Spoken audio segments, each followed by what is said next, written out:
Aguero, Solskjaer, Deeney, Watkins. Sure, you know all about those last. talkSPORT Sports Update with Trust a Trader. When it matters, get the job done marvellously well by a verified Trust a Trader professional. Sport. I'm Ben Fletcher. Good afternoon. Thomas Tuchel has passed his first checkpoint as England manager, qualifying for the World Cup with 2 games to spare. But how close is he to knowing the starting 11 that will kick off in the Americas in June next year? talkSPORT's Stuart Pearce reckons he's still almost certain financial oblivion. Back in 1999, Carlisle United, managed by Nigel Pearson, were fighting to stay in the Football League. Carlisle's finances were precarious with a capital P that season, leading to a scenario where, with 3 games to go, they had to ask the FA to sanction an emergency loan deal to bring in a goalkeeper. Swindon Town's Jimmy Glass arrived at the club. His efforts in his first 2 games earned the Cumbrians 2 draws. Those vital points meant that Carlisle went into their final game of the Division 3 season, now League 2, needing to beat mid-table Plymouth Argyle in front of their own fans and hope their relegation rival Scarborough didn't win against Peterborough at home. The game at the McCain Stadium finished 1-1, and with the same scoreline at Brunton Park deep into injury time, Scarborough's fans invaded the pitch en masse, believing their Football League status was secure, convinced they'd done enough to stay up. However, there'd be one more plot twist. Carlisle won a corner in the dying seconds, and up came Jimmy Glass. In one of those you couldn't make it up moments, Glass scored from a rebounded header and was promptly swamped by teammates and thousands of fans who quite simply couldn't believe what they'd just witnessed. As for Jimmy Glass, he became an overnight celebrity, but he never played for Carlisle again, and his playing career never really kicked on after that defining moment. He took on various jobs outside of football before finding his way back into the sport as player liaison officer at Eddie Howe's Bournemouth, and most recently the general manager at non-league Wimborne. Not the fairy tale ending to one of the most Hollywood moments in football, but the name Jimmy Glass will live on forever as the scorer of that goal, arguably the most important in any club's history.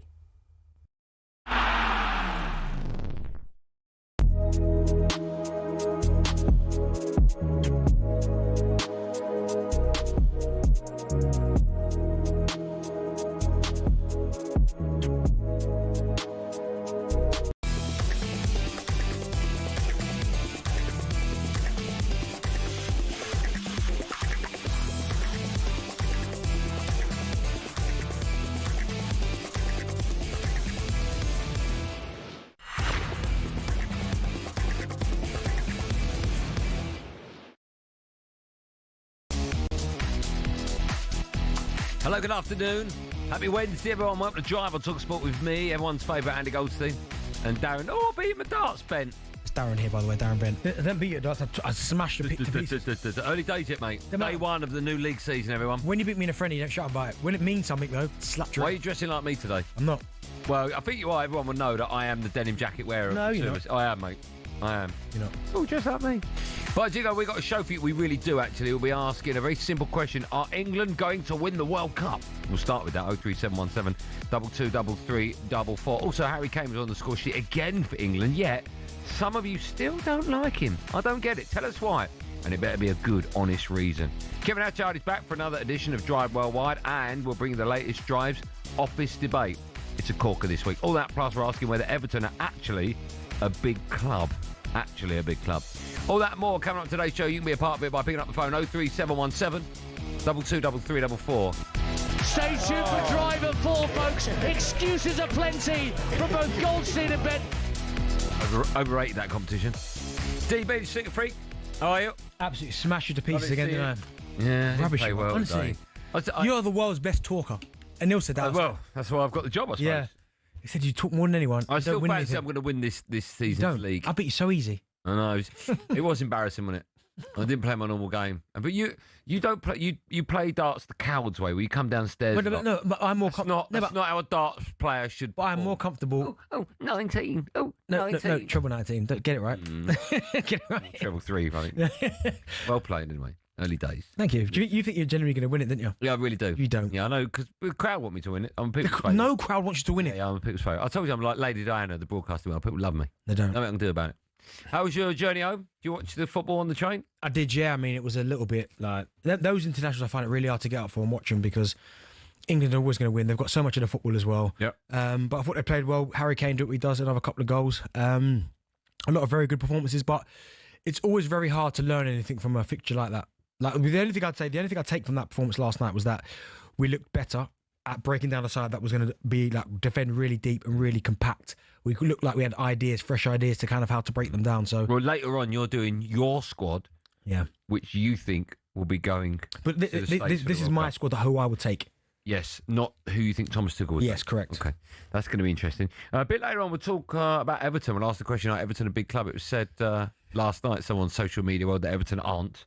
Alluding to the fact Jordan Pickford should be a big club, and then Everton fans went absolutely nuts. Well, it's a mad one, and I'm looking forward to this chat because, and I've said it before numerous times on this show, like at some point it must run out in terms of big club because you get some supporters of certain clubs going, we were massive, we won league titles back in the 70s, and at some point it's going to run out. You've been bouncing around League One for an hour long. So at some point, it has to run out. Okay, well, blimey, very vocal about that today. So we'll ask that a bit later on, but we're going to start with a simple question because England have officially booked their place at next summer's World Cup. So, is it coming home? Rashford checks his second run. It's good goal, 5-0. Brilliantly struck by Berichy. Those games aren't always easy, those let things. I know we rolled them over, but he might be sitting thinking, did not see this coming. There seems to be a consistency of team selection at the moment, which I think is really good. Now the job is to do it at the tournament, to do it against the better sides. Dust off your passports, pack your suitcases. England are on their way. Yeah, England qualify for next year's World Cup with a comfortable 5-0 win away in Latvia last night. I said 5-0 on the show, didn't I? What was it? You said 4, Adrian said 4, and one of you said 6. But either way, I got it bang on. Goals from Anthony. You said 6, bro. I said 5. Don't throw me off so early on in the show. Honestly, man, just sitting there. I said, Joe, producer Joe. You're barefaced lying to the listener. 5-0. Jack will find it. Jack, make sure you find that clip. 5-0. Jack, did I say 5? You said 6. Thank you, Jack. Thank you, Jack. It's very kind of you. What did you say? I said 3. Kane hat-trick. No, Kane. No, I said... I know it didn't. Oh, there you go. No, I didn't. Again. I said Kane would 3-0, Kane 2. Right, I said 5-0, Kane hat-trick. Find it. And he didn't get hat-trick, did he? Got 2. All right, well, I've still got the score up. Oh, he's done one of those moves, everyone. Oh, dear. Goals from Anthony Gordon, Eberechi, and 2 from Harry Kane, along with an own goal, were enough to see England top their group with 2 games to spare. The gaffer, Thomas Tuchel, spoke to talkSPORT after the game. He was asked how they take this form. Just wait with your trumpet, Jack. Into the World Cup. Yeah, we will see. We cannot play like in 8 degrees and rain in Latvia and in America. That's impossible. And still, it's a style that the players love, the style that the players brings the best out of the players. It represents also, I think, English football to get the thing going and not wait and be hesitant and just go for it. And the players love it. The play put it into life. This is the most important. And then we adapt when it's necessary to adapt, and it will be necessary. And when we arrive, we will adapt to the heat. And of course, it will naturally be less intense, the matches, if we play in the heat. But still, it's our style, it's our identity at the moment, and full credit to the team. England, let's go back to what you're alluding to at the top of the show. England were, of course, expected to beat Latvia. The performance was quite promising as well. Can we learn anything from a 90-minute performance against a team ranked 133 places below us? It was one of those where we looked better, more comfortable at breaking teams down. They were going to defend really deep against England and make it difficult, not allow space, not try and play their free-flowing, expansive football, and allow gaps that England can exploit. So in that sense, I think we learned that they look better at it. I think last night as well, even with the team selection, I looked at it and thought, okay, there are players in the team that he must really like now when he's starting to go, okay, well, Kane's obvious. He likes Morgan Rogers, it looks like now in that 10. He likes Elliot Anderson in the team. So it's hard because it was so one-sided. When you threw up at half-time, it can be a little bit, do you know what I mean, second half. But no, they kept their foot down, kept trying to play. But again, it's just one of those where certain players have got minutes at this level. Jed Spencer's another one who I think definitely, when I do my squad later, I'll just give you a little inkling. Yeah. He's in it. Jed Spence, I think.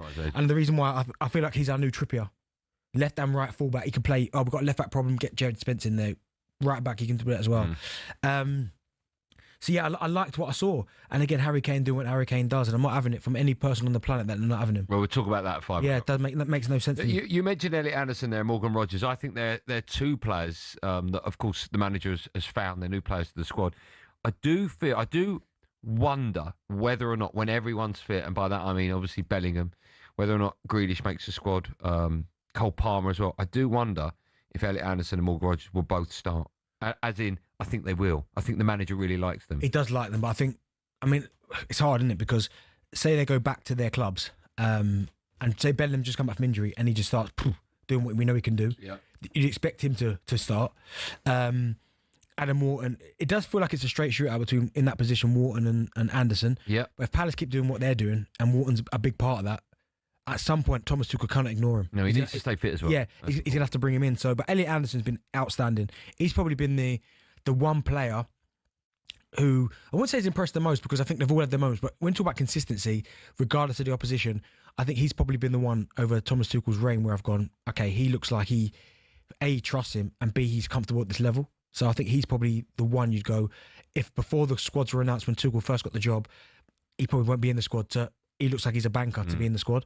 It's probably Elliot Anderson. But there's a number of players that I thought played well last night. And so I was listening to The Breakfast, I think, this morning. They were saying, is it a blessing or a curse to have so many options as an England manager? It can only be a blessing. It has to be. Because imagine having that to pick from. Yeah, the curse is the opposite if you haven't got them. Because they were saying, what about if you had 13, 14 players you know, and then you can pick maybe one or two fringe players?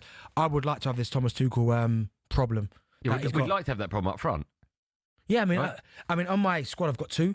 But you're right. When you look at the squad depth that England have got, if you're Thomas Tuchel, you must be like, oof, that's lovely. Yeah, if we were picking an England team and everyone was in their pomp and we could pick from Shearer, Rooney, Kane, Lineker, they were all fit. Yeah. Well, great problem to have. That'd be amazing. 100%. At the moment, it's like Harry Kane. It's like, oh no, I'm to begin. Yeah. So no, but I think it was a good performance from England. Can't get too carried away. Yeah. But it's another clean sheet. Another 5 goals. You say that we can't get too carried away. Now, I'm guilty of doing this every time we come up to either the Euros or a World Cup. I'm like, oh, God, I don't think we can win it. We've just beat Latvia 5-0. We've smashed them. We can beat anyone now. And I'm sure lots of people listening to this will feel that they're in exactly the same boat. I do feel as though with this manager who specialises in knockout football, I really do feel we've got more than a great chance. And by that, I mean, I thought we could go far under Gareth Southgate, but I always thought there was something missing with Southgate. I always thought, if we needed someone to make that really important call with 20 minutes to go, that substitution, that tactical change, I just felt Gareth couldn't do it. Yeah. I don't feel that with Thomas Tuchel. So with that in mind, I'm thinking we can go one stage further, and that one stage further is, of course, winning the World Cup. And now I'm thinking like that. I think that we can win the World Cup. Is that nuts? Am I going insane now? No, it's not nuts, but it's one of them where I understand it. Because Gareth Southgate, people thought he was quite limited in terms of his coaching, in-game decision-making, but he still managed to get us to 2 major finals. But I know he didn't get over the line, but to get there. So you're thinking now you've got someone who's been there, major finals, has made tactical adjustments to win these big trophies, aka Champions League. So if we get to the same point, you would expect Thomas Tuchel to be able to make better decisions than maybe Gareth and get it over the line. But, I mean, it's still a long way to go. I think the climate will play a big part. But, I mean, if you're Thomas Tuchel, you couldn't wish for a better start. Certainly from the noise that was being made after his first few internationals. But that 5-0 Serbia, and then the performance again last night. Who did we play before? Who was the one at Wembley? You do this because we won 3-0. Yeah. No, Wales. We beat Wales, right? Yeah, okay. So since that Serbia, 5-0, then Wales, and then Latvia, there's a lot more of a positive atmosphere. Yeah, there is a lot more. And also, I don't know if you saw the interview with Thomas Tuchel afterwards when they asked him if he was happy with the crowd, the England supporters, and he was laughing and joking. Yeah. I thought that was great. That's what we But the England fans last night didn't stop singing. No, they were and we love, that's what do you get that more with the way England fans, I suppose I think so, because they're seen as the more hardened England fans, aren't they? But even through the TV, obviously for the TV, I didn't get a flight to Latvia. Or the talkSPORT app. Yeah, all that. You could just hear the fans singing the whole time. Yeah, but no, it was a really good performance and fair play. Yeah, I'll ask you the question, then I'll ask them. Is it coming home? No. Okay. I'll say yes. So you get sucked in like everyone else. Yeah. I'm guilty of it every 4 years. Listen, good performance. I think we beat Latvia 5-0. Win the World Cup now. I think it's our time. I think we've got the right manager finally. Spain. And I've been doubtful. Have you seen Spain? I know, Have you seen the depth they've got? It's coming home, man. France. It's coming home. France got Ballon d'Or winner. Doesn't matter. We've got 2 in ours. We should have anyway at some stage. We'll take your calls. We'll talk about Harry Kane from 5 and we'll talk about Everton at 6 of their big club. But we're going to start with the simple question. Is it coming home? 03717 223344. I say yes. He says no. What do you say?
I'm going 4-0 England, hat-trick Harry Kane as well. I'm going to say 3-0 to England. Okay. And I think Harry Kane right now, his form is absolutely incredible. So I'm going to say he gets a brace. Okay. I'm going 5-0 England. Hat-trick Harry. There you go.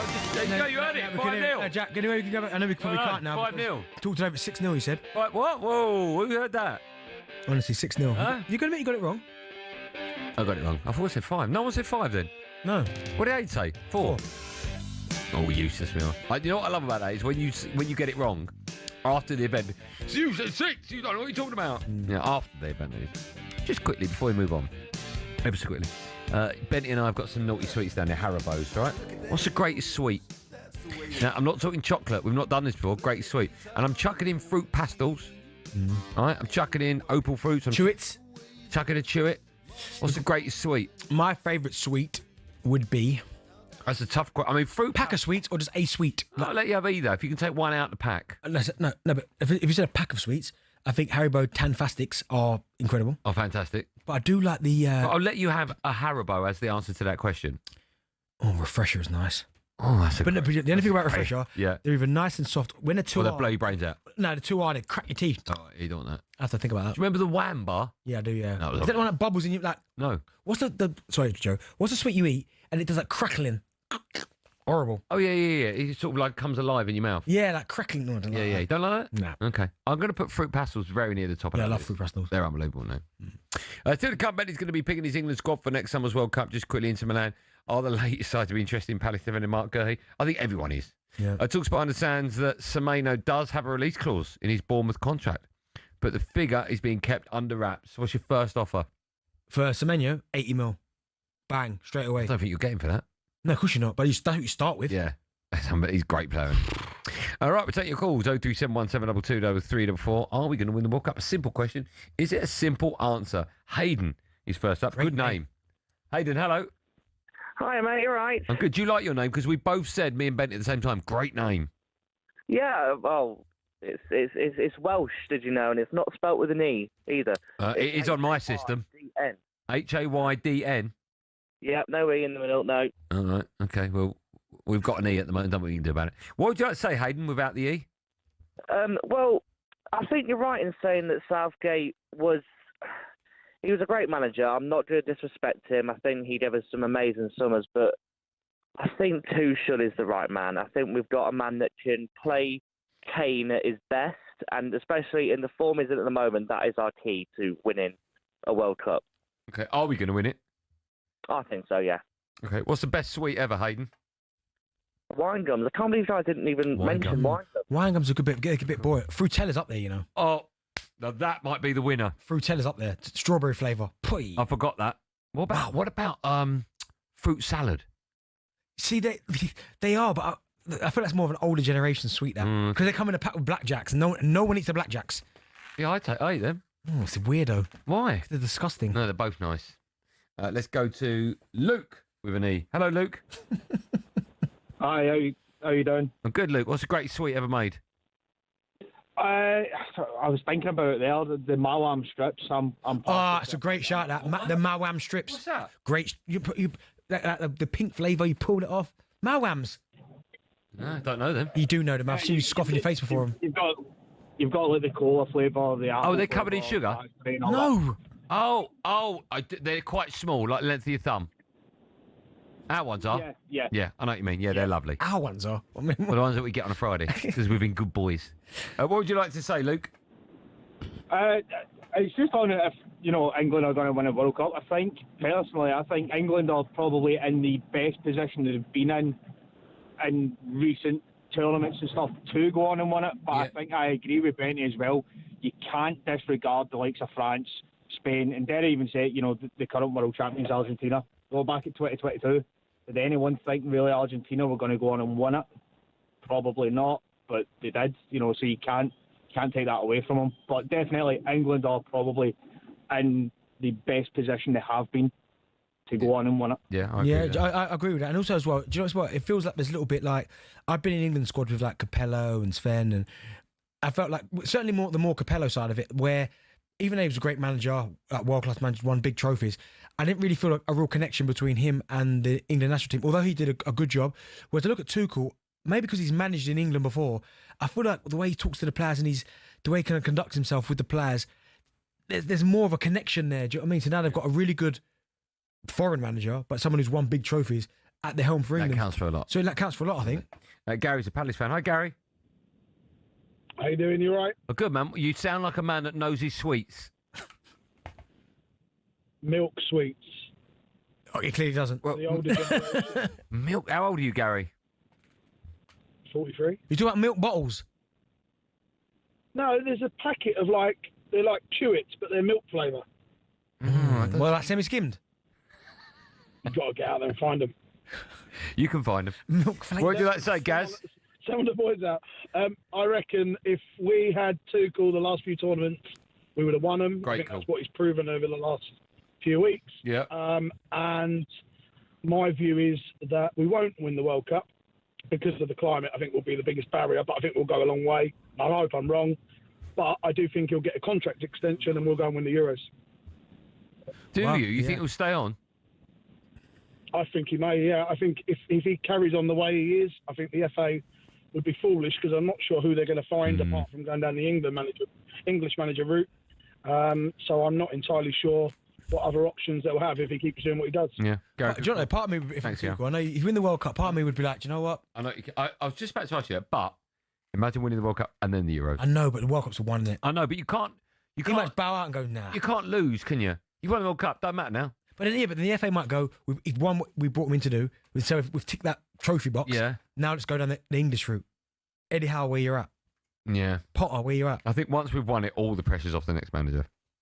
Oh, no. What, following that? Yeah. We've won it then. Well, like, what for Man United when Fergie left? See, that's next pressure, that. I know, but we hadn't, when Fergie left, we hadn't gone 70 years without winning a league. No, my point is you'd won a trophy and then I know, but I'm saying if a manager came in now and won the Premier League for Man United, the next manager doesn't have the pressure of having to put together a Premier League. I think it's worse pressure. Yeah? Yeah. Okay. Doing a come, Bentley's going to pick his England squad for next summer's World Cup. You done it yet? It's there. Oh, okay. First, it's time for no Googling. England have, of course, qualified for the World Cup.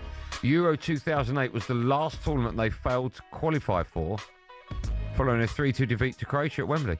We want to know which two players scored for England that day. Great question. When we lost to Croatia 3-2 and failed to get to the Euros in 2008, which two players scored for England? I was there for that game. The answer to that and more coming up live on talkSPORT after this.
Danny Murphy has been questioning what we've really learnt about Thomas Tuchel's team in qualifying. But the former England midfielder does expect more positive performances at next summer's World Cup. I think if you're playing Spain in 30-degree heat, you can't go after them for more than 10 or 15 minutes. You've got to be cute and clever and maybe pick people who can counter really well for you, because Spain will dominate the ball. But I don't see Tuchel being too single-minded in playing one way all the time. He's not daft. Meanwhile, Ben Foster says players don't really enjoy these international breaks. The former England keeper reckons they're just saying what's expected of them. Recently retired pros, they'll tell you the honest truth, which is we don't want to play these games. We've got no interest in it. It's just a waste of our time. We're in a nice groove in the Premier League. Yeah, we know we've got real competition every single Saturday. Really, really good. Elsewhere this afternoon, there are ongoing discussions about the effectiveness of taking a knee following a rise in online hate crimes. Players will make the gesture this weekend for the first time this season as part of the Premier League's No Room for Racism campaign. Chief Exec Richard Masters says more must be done to tackle racism on social media. And Spurs have confirmed Fabio Paratici's back as one of 2 sporting directors, as we reported back in August. The Italian has now served a ban for his role in a false accounting scandal at Juventus.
Drive talkSPORT, me Andy Goldstein. Fruit pastel eating Darren Bent alongside me. Fruit pastels. What? Who's eating fruit pastels? Well, all those things on your... What are they? Yeah, they're called fruit pastels, but I'm not eating them. What are you doing with them?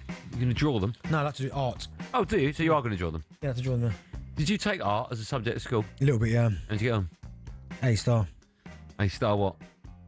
I don't think you passed anything, mate. I don't think you even there for your exams, were you? Of course I was there. On a football pitch kicking the ball about. Nah, trust me, A-star. I don't think you got anything. Apart from PE. Is that it? Well, funny you should say that. Yeah. 2008, the Euros. Last tournament, England failed to qualify. We lost 3-2 to Croatia. Who scored the England goals? Crouchy. He's one of them. Friend of the show. Come on. Jack Wilshere? No. Friend of the show? Yep. Came on recently. He had half hour with us. Top of the championship. What are you doing? Joker, it's Richard Ashcroft. Half hour with us. Top Frank Lampard. Thank you. Still to come, we're going to be joined by Kevin Hatchard for a bit of drive-by. But now, England, of course, confirmed their place in next summer's World Cup with a 5-0 win away at Latvia last night. But there's still some big names missing from the squad who have some work to do to book their place on that plane. So we thought we'd ask Benty, Darren Bent, to my left, to pick the 20-man squad, his 26-man squad, that he would take to America, Mexico and Canada. So this is not who you think Tom's This is mine. Okay. Here we go, incoming. Good luck, Darren. People, how difficult, how easy was this? It was hard, really hard. Yeah. There's so many players that are so good, so... You're going to have loads of it going, I can't believe you left him out. Yeah. So I've gone for goalkeepers. Obviously, Jordan Pickford, one. Dean Henderson, been brilliant. And that was the third one. Trafford. Right. So I went Trafford, but he's not playing. No, he's not playing. So you got Nick Pope. Oh, yeah, okay. Yeah, so I get that. I would have gone agree with Trafford, but obviously Trafford He must be devastated with that. Donnarumma comes in, one of the best goalkeepers in the world. He ain't going to get no minutes. So he's got to move in January, isn't he? He has to. He's got to move. Yeah, so I'm going to go Pope for now. Yeah. But if Trafford was to move in January, different discussion. But right now it's Pickford, Henderson, Pope. You say that, but Nick Pope's playing brilliant for Newcastle. Yeah, but Trafford, oh my God, he's been unbelievable. Yeah, well, he wasn't. Yeah, true. Yeah. Nick Pope, okay, Nick Pope's on merit. So Pickford, Henderson, Pope. Right backs. I've gone Reece James, obviously, and I've got Jed Spence. Right. Now I've not got Trent in here. I'm not sure Thomas Tuchel's view on Trent is. It's not Thomas Tuchel. I don't know why you're saying that. No, but I'm just no. Already phase 1, and you've got it wrong. No, but I was talking about no. I was giving. I've stated this is nothing to do with Thomas Tuchel. I was just giving you an example. I was giving you examples. Why are you not picking him? No, but I was saying Thomas Tuchel has obviously, and I see the same things that he's talking about, but he hadn't let me finish because when I was trying to talk. So your Darren Bent is not taking Trent. I've not finished yet. Right, I've not finished yet. Quickly scrub it out. So James, Spence, and right back, and left back. Right. I've gone Lewis Skelly, Livramento. Not Luke Shaw. Mate, no. Okay. No. Anti-Man United. I bet it's not one Man United player now. No. Marcel Skelly, Livramento. Right. I've also got my centre halves. I've gone. My 4 centre halves are John Stones, Mark Gahey, Ezri Konsa, Dan Burn. Okay. Yeah. I was looking at Tomori, but the fact that Milan are not in the Champions League, I looked and I like Tomori as well. I think he's been brilliant, but I've gone Dan Burn. My first choice is Stones and Gahey. Now, this is where it gets interesting because this is where it really ramps up. Right. So the 2 holders, yeah, I've gone. Well, they're going to be Anderson and Wharton, right? Yeah. My 3 8s, but one of the 8, well, 2 of the 8s can play as a holder. So I've got Declan Rice, Jordan Henderson, and Eberechi Eze. As an 8. What? He's in the midfield pack of an 8. He can play 8. Right? Okay. Right. But he's in midfield. He plays, though. Maybe he can play there. You know, I mean, Henderson can play in goal, but Well, he can't. But I've seen Eze play as an 8. Really? Where? Palace. Not often. No, but I've seen it. Anyway, team. Right. I've got the 10s now. Jude. Cole Palmer. Yeah. Morgan Rogers. Right. Now, Eze can even join that. So my thing about my midfield in my squad is that a number of these players can play different positions. Right, okay. So Eze could play 10. Yeah. Do you know what I mean, right? On the right, I've gone Saka, Madueke. You're so Arsenal heavy, aren't you? So they wouldn't be in there. So Madueke, when Saka was out, was brilliant, was he not? Was he not? For England. To begin with, he was, yeah. Well, there you go, and he got injured. A little bit, go on. He's injured. I know, but when he was So he's gone off the ball because he's not playing. Last couple of games for Arsenal, one in the Champions League, he was a little bit greedy. No, but he still played well. Okay, go on. But for England, still Arsenal heavy. He's been brilliant. On the left, I've gone Rashford, Anthony Gordon, Jack Grealish. Got to be in there, man, Jack. I totally agree with that. It's 2 strikers, Kane and Watkins. Only 2 strikers. Do you know why? Because Rashford can play up there. Yeah, okay. So, do you know what I mean? I've used that. So no Phil Foden. So no Phil Foden for me. Even though he's playing really well. And no Trent. No Trent. No Bowen. No Bowen. And my thing with Phil, right? My only thing is Tell me why. Tell me, go through each one of them and tell me why. Firstly, no Phil Foden. Why is that? Because I've not seen him play at the levels for England that I've seen other people. Like, I think already we've seen... But hold on, he had a great start to the season. Yeah, for City. If I was picking... he plays out of position for England all the time. Okay, but I don't think Thomas Tuchel's going to play him as a 10. So... this is not who you think he will take. I am not taking him because I'm not for England. If you took him, you could play him in a 10. No, because I don't think Bellingham's been better than him, and I'd rather have Palmer. You'd rather have Palmer than Foden as a 10? Okay. Who carries more of a goal for it? Oh, it's your team, mate. So wow. Smash the place up. Yeah, getting rattled. So yeah, I've got no Bowen. Just again, why no Bowen? Simply for the fact I've seen Saka and Madueke have really good games for England. Bowen, I'm yet to see it. I know he's good for West Ham. Bowen's played well for him, hasn't he? Not like them two. Do you think Madueke's better than Bowen? Mate, he's been better for England. Do you think... I'll ask the question again. Do you think Madueke's better than Bowen? Overall, yeah. I think you've lost the plot. And then... I think... Hold on, let's just analyse what you've just said there. There ain't no way Madueke's better than Jarrod Who's been Bowen. better for England? Neither of them have played that many games for England. Who's been better? I don't think Jarrod Bowen's played badly. Not to the question. Okay. Answer the question. I'd say the same. I don't think Jarrod Bowen's... Okay, well, Madueke last couple of performances got 2 man of the matches. When's Bowen done that? And you base it... No, when's he done that? If I don't base it... No, you're not answering the question. You're going around the houses. I don't know. Well, there you go. No, he hasn't. Okay, but I think who's a better player? Well, for England, Madueke. So you're just picking Madueke because the last 2 times he played, he walked away with a trophy. He has been very, very good for England. Who do you think's better? For England, Madueke. Who do you think's a better player? That's not the question. The question is... That is a question. No, it's not. No, it's not. That is, mate. Okay, but you could say that. You could say the fact of who's better, Foden or Rodgers? Yeah, you could say that. But and Thomas Tuchel sees it the same way I do. Yeah, but Foden don't play for England in that role. Anyway, so yeah, so no Bowen, no Foden. I think that's mad. No Bowen. No, who else is there? Trent. Why no Trent? I just think right now he's had the injury problems. He hasn't quite settled into life at Real Madrid as I would have liked. And who was I having a conversation with? Might have been Kevin Atchard as well. I was having a conversation with him as well, and I just think that those two, Reece James, of course, for me, has been brilliant, and Jed Spence, he has to be in there. I think he's been absolutely outstanding. Yeah. So yeah, that's why there's no Trent. Okay. Is there a way back? Like if we did this pick in maybe 4 months' time, would you be stunned if some of those players weren't in your squad? You change your mind or not?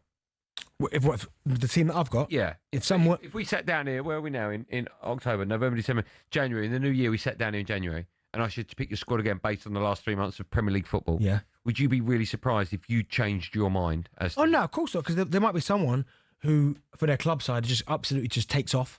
Yeah. And then all of a sudden you're like, he's got to be in there. Okay. People can have their say. 0371 722 3344. No James Trafford.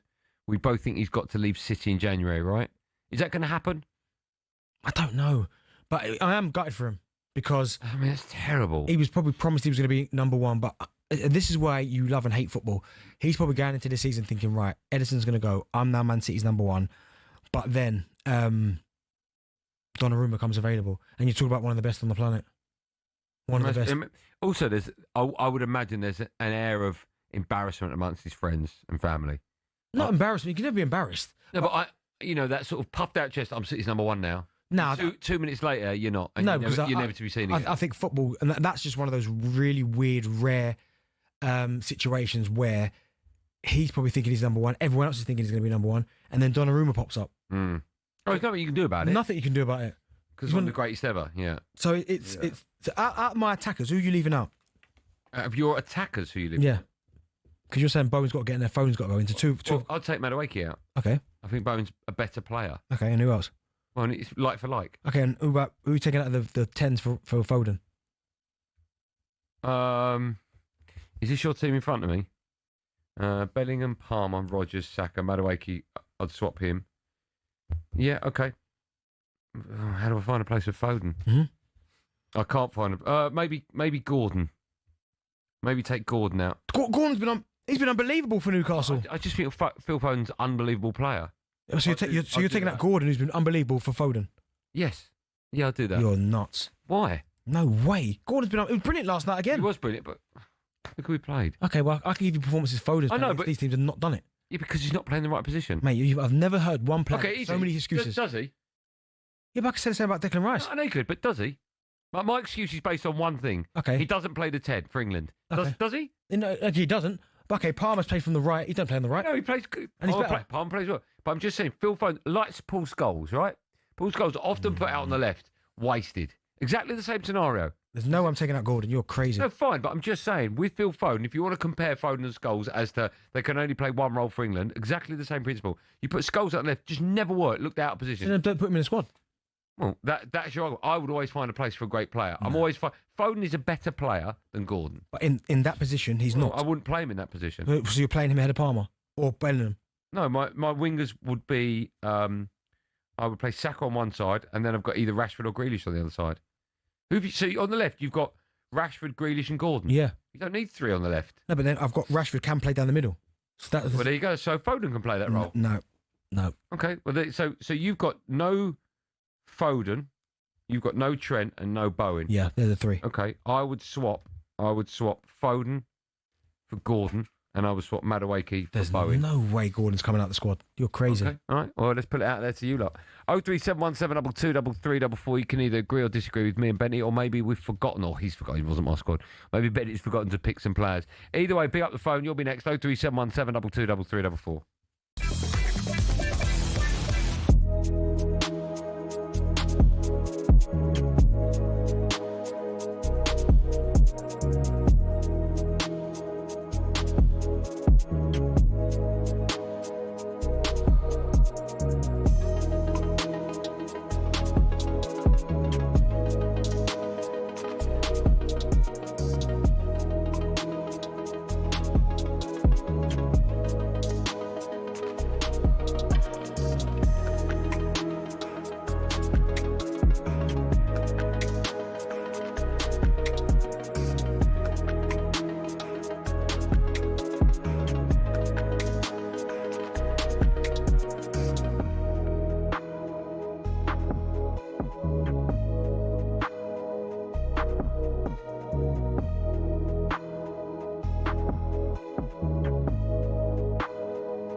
Go on, son, give it some.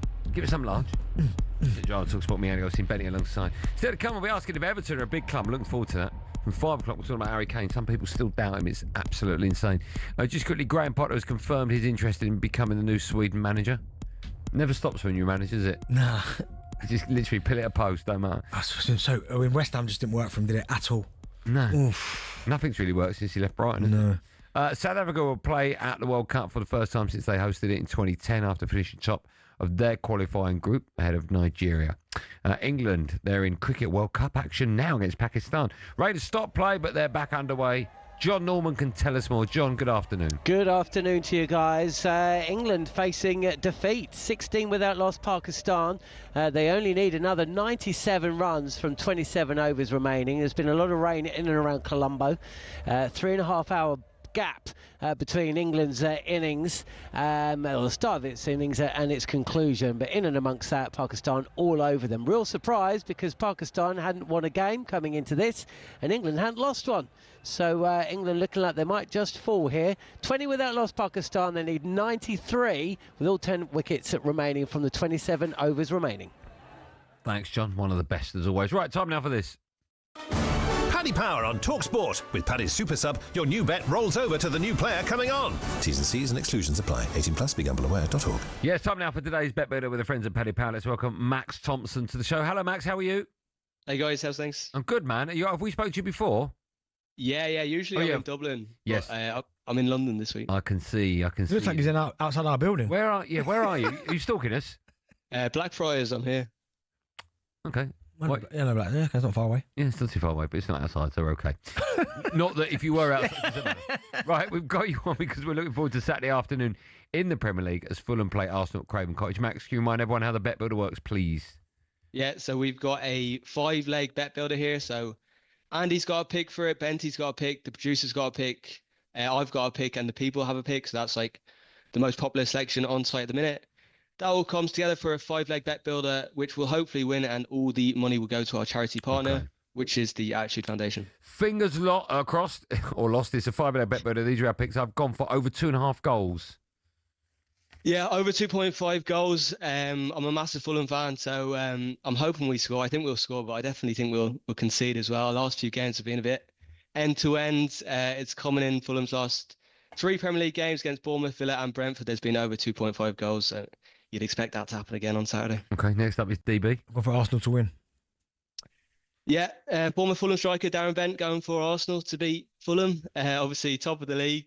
Yeah, it's a good point, actually. I forgot about that. Flying this season. I think they have. I think we all have.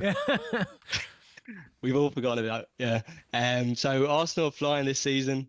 Only lost to Liverpool. But yeah, I expect them to win, to be honest, even though I'm a Fulham fan, so I sort of agree with Benty on that one. Okay. Next up is our producer, Joe, who bizarrely is coming to us with some dungarees. I'm not quite sure why. Apparently they're fashionable. He's gone for Gyökeres to have 2 or more shots on target. Yeah, he had a bit of a nightmare for Sweden there, didn't he? They lost both their games in the international break, but he'll be delighted to be back. I think he's been quite impressive for Arsenal, actually, myself this season. Up against Bernd Leno, the former Arsenal goalkeeper, I'd say he'll test him on Saturday. 3 down, 2 to go. Next up, the people. They've gone for Saka to have 1 or more shots on target. Yeah, Saka, obviously, the Arsenal danger man. He scored the winner in this fixture last season. Also scored a cracker for England there against Wales, so you'd expect him to have at least 1 shot on target. And Max, you have the last selection. You've gone for Josh King to score at any time.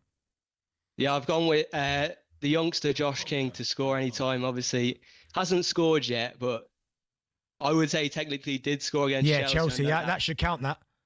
Oh, mate, I'm counting it. Don't worry, goal of the month. But yeah, he's due a goal. Also, Muniz and Jimenez look like they're both out for this one, so he's probably our most likely player to score. Also, Super Sub applies for this, and normally he comes off for Emile Smith-Rowe, so you fancy him to maybe test Arsenal as well. Okay. Tomo, before we let you go, can you confirm the Bet Builder Insurance, the odds and the value of the charity bet one more time?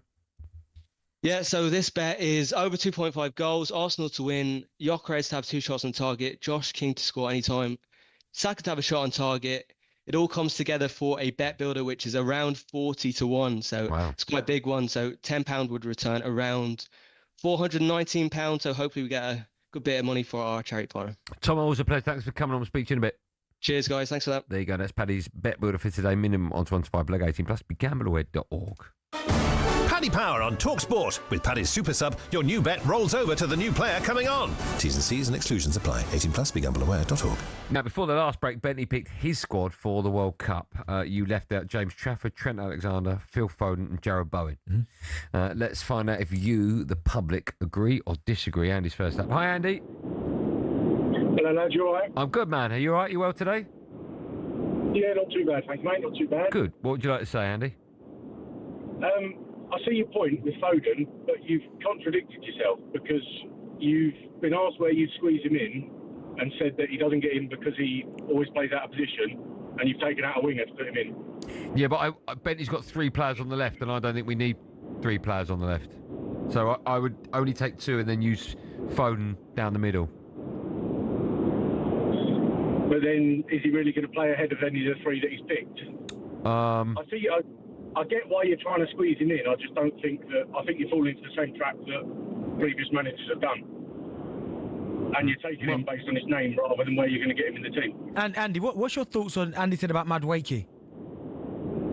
I think it's a bit early to say, to be honest. I'm an Arsenal fan, but I'd still probably go Jarrod Bowen at the moment, to be honest. Okay, good call. Thanks for that. Ross is a West Ham fan. Oh, good luck with this one, Benny. Hello, Ross. Hello, you all right? Yeah. I'm guessing you want to speak to Benty, right?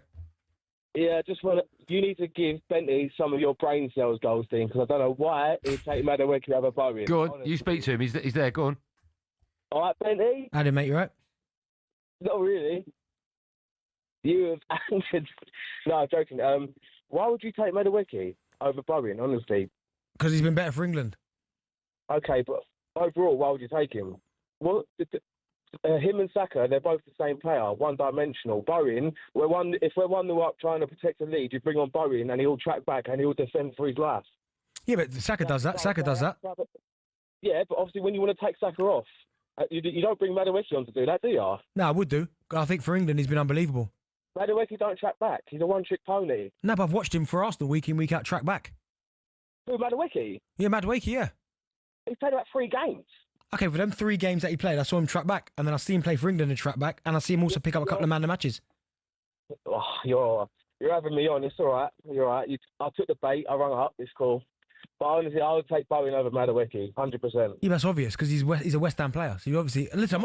I'm not saying Bowen's bad, but what I'm saying is when you talk about playing for England, I don't honestly believe that you would take Madueke. Yeah, I would because Madueke for England. People talk about their. But when you take Madueke for England, seriously, you're talking like he's played 70 games. No, my point is, how many games did he play for England? In the Thomas Tuchel start when people were going crazy saying the performances were poor. Yeah. The two players that people kept saying, no, he's done well, was Elliot Anderson and Madueke.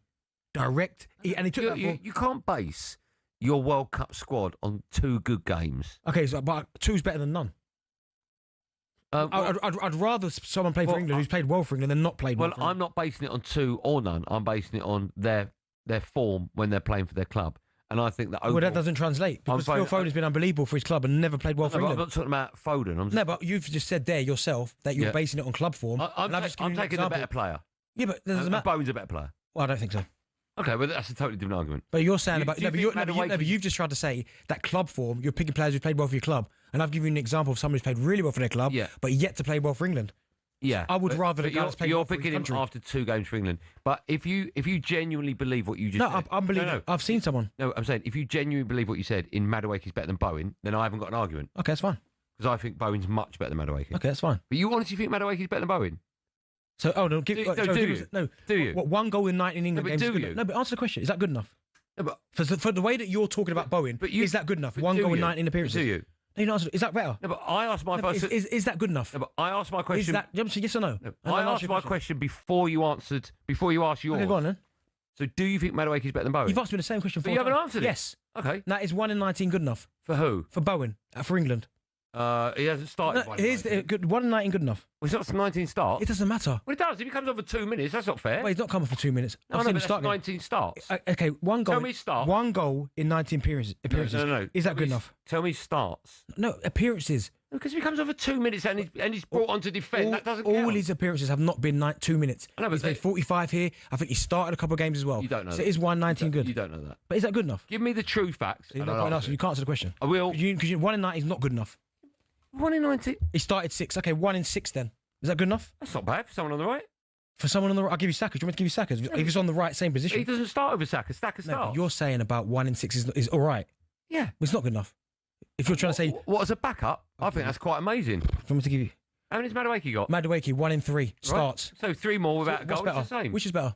It's the same. No, what's better? Come on, you're being facetious. That's one point. You can't answer. I know Danny Dye's your mate and all that, and you can't go against him. I get that. But if you're going to come on here, talk properly. We're not talking, because 1 in 19 you said's all right. Why are you biting? I know Danny. I know Danny's your mate. I get it. Why are you biting? I'm saying I'd rather Madueke. I've said many a time negative things about West Ham. No, you have not. No, you haven't. Not. You said 1 in 19 is all right. So I get it. Why are you biting? No, I get it though. Why are you biting? No, I get it. You're best. I understand that. Come on, Danny.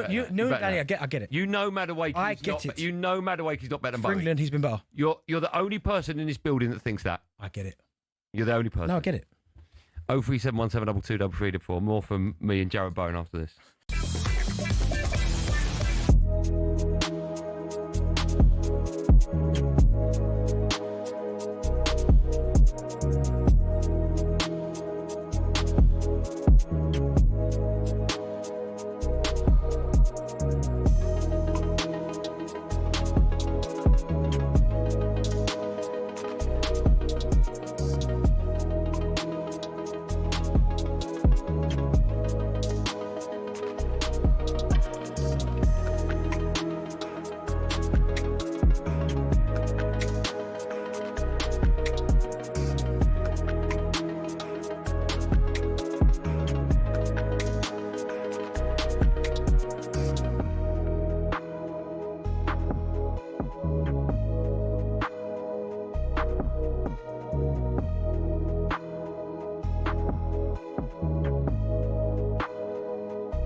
Aguero, Solskjaer, Deeney, Watkins. Sure, you know all about those last-minute goals, but have you heard the one about the on-loan goalkeeper who saved his temporary employers from disappearing out the Football League and into almost certain financial oblivion? Back in 1999, Carlisle United, managed by Nigel Pearson, were fighting to stay in the Football League. Carlisle's finances were precarious with a capital P that season, leading to a scenario where, with 3 games to go, they had to ask the FA to sanction an emergency loan deal to bring in a goalkeeper. Swindon Town's Jimmy Glass arrived at the club. His efforts in his first 2 games earned the Cumbrians 2 draws. Those vital points meant that Carlisle went into their final game of the Division 3 season, now League 2, needing to beat mid-table Plymouth Argyle in front of their own fans and hope their relegation rival Scarborough didn't win against Peterborough at home. The game at the McCain Stadium finished 1-1, and with the same scoreline at Brunton Park deep into injury time, Scarborough's fans invaded the pitch en masse, believing their Football League status was secure, convinced they'd done enough to stay up. However, there'd be one more plot twist. Carlisle won a corner in the dying seconds, and up came Jimmy Glass. In one of those you couldn't make it up moments, Glass scored from a rebounded header and was promptly swamped by teammates and thousands of fans who quite simply couldn't believe what they'd just witnessed. As for Jimmy Glass, he became an overnight celebrity, but he never played for Carlisle again, and his playing career never really kicked on after that defining moment. He took on various jobs outside of football before finding his way back into the sport as player liaison officer at Eddie Howe's Bournemouth, and most recently the general manager at non-league Wimborne. Not the fairy tale ending to one of the most Hollywood moments in football, but the name Jimmy Glass will live on forever as the scorer of that goal, arguably the most important in any club's history.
He's not come back for the second. Where is he? He's not come back. What's the matter with him?